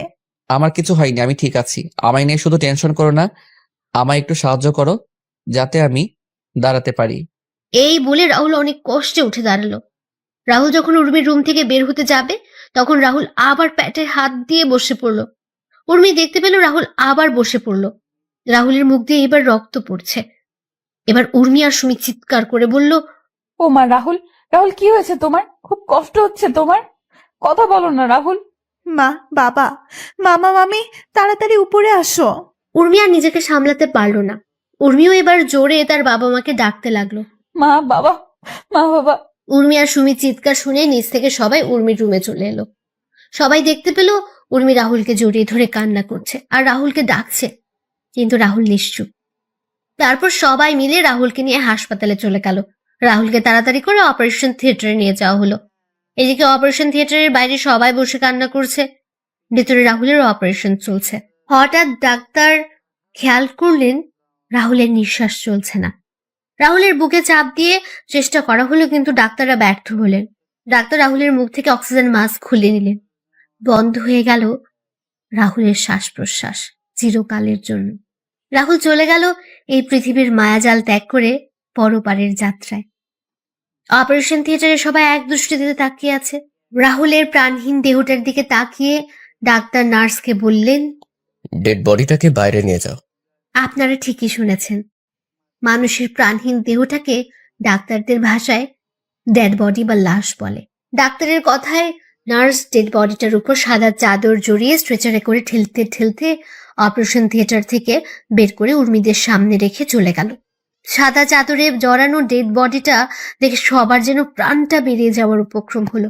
উর্মি কাঁপা কাঁপা হাতে সাদা চাদর সরিয়ে দেখতে পেল রাহুল খুব সুন্দর করে ঘুমিয়ে আছে। রাহুলকে ঘুমন্ত অবস্থায় দেখতে কি সুন্দর না লাগছে। উর্মি রাহুলকে জড়িয়ে ধরে কান্না করছে, মনে হচ্ছে সে রাহুলকে তার ভেতরে লুকিয়ে রাখতে পারবে, তার থেকে আর কখনো কেউ কেড়ে নিতে পারবে না। ছোট আম্মু, দাদিমা, সুমি, ফুফু আর উর্মির কান্নার আওয়াজ হাসপাতাল জুড়ে বিরাজ করছে এক বিষণ্ণতার সুর। ছোট আব্বু, চাচা, ফুফা নীরবে চোখের জল ফেলছেন। পরের দিন সকালে রাহুলের ডেড বডি নিয়ে যাওয়া হয় সেই চৌধুরী বাড়িতে, যেখানে 5 বছর আগেও রাহুল ছিল জীবন্ত। আর আজকে রাহুল এই বাড়িতে লাশ হয়ে ফিরেছে। নিজের জীবনটা এভাবে বিলিয়ে দিল সে। দুপুরে রাহুলকে জানাজা পড়ানোর আগে শেষবারের মতো সবাই এসে রাহুলকে দেখে। রাহুল এই চৌধুরী বাড়িটা রক্ষা করার জন্য যায়। ছোট আম্মু তো পাথরের মতো শক্ত হয়ে গেছে। সে তার ছেলের লাশের খাটিয়ার কাছে বসে আছে, কোনো কথাই বলছে না। উর্মি এসে রাহুলের পাশে বসে রাহুলকে জড়িয়ে ধরে বলল, এত অভিমান করলে আমার উপর তুমি একটিবার ক্ষমা করে দিয়ে আমায় তো আপন করে নিতে পারতে। আমি তো অনেক খারাপ, তাই তো তুমি আমায় এভাবে ছেড়ে চলে গেলে। কি শান্তির ঘুম ঘুমাচ্ছ, তাই না? তারপর রাহুলকে নিয়ে যাওয়া হয় মসজিদে, জানাজা পড়িয়ে নিয়ে যাওয়া হয় কবরস্থানে। রাহুল চলে যায় এই নিষ্ঠুরতম পৃথিবী ছেড়ে, অন্ধকার জগতের যেই কবরে যেতে হবে একা, শুধু নিজেকেই। রাহুলকে হারিয়ে উর্মিও পাগল হয়ে গেছে। চৌধুরী বাড়িটা পরিণত হয়েছে মৃত বাড়িতে। উর্মি নিজেকে সারাক্ষণ একটা রুমের মধ্যে আটকে রাখে আর রাহুলের ছবির সাথে কথা বলে হাসে, আবার কান্নাও করে। সব গল্পের সমাপ্তি আনন্দের হয় না, কিছু গল্পের সমাপ্তি হয় বেদনাদায়ক, বিষণ্ণতাময়, যেমনটা এই গল্পে হয়েছে। পরিশেষে একটি কথা, চাকর হোক বা কাজের লোক, তাদের প্রাপ্য সম্মানটুকু আমাদের দেওয়া প্রয়োজন। এই পৃথিবীতে কোনো কাজই কিন্তু ছোট নয়। মানুষ বেঁচে থাকে তার কর্মে, হয়তো রাহুলও বেঁচে থাকবে সবার মাঝে। প্রতিদিন ভালোবাসার নতুন নতুন গল্প পেতে চ্যানেলটি সাবস্ক্রাইব করে পাশে থাকা বেল বাটনে ক্লিক করুন।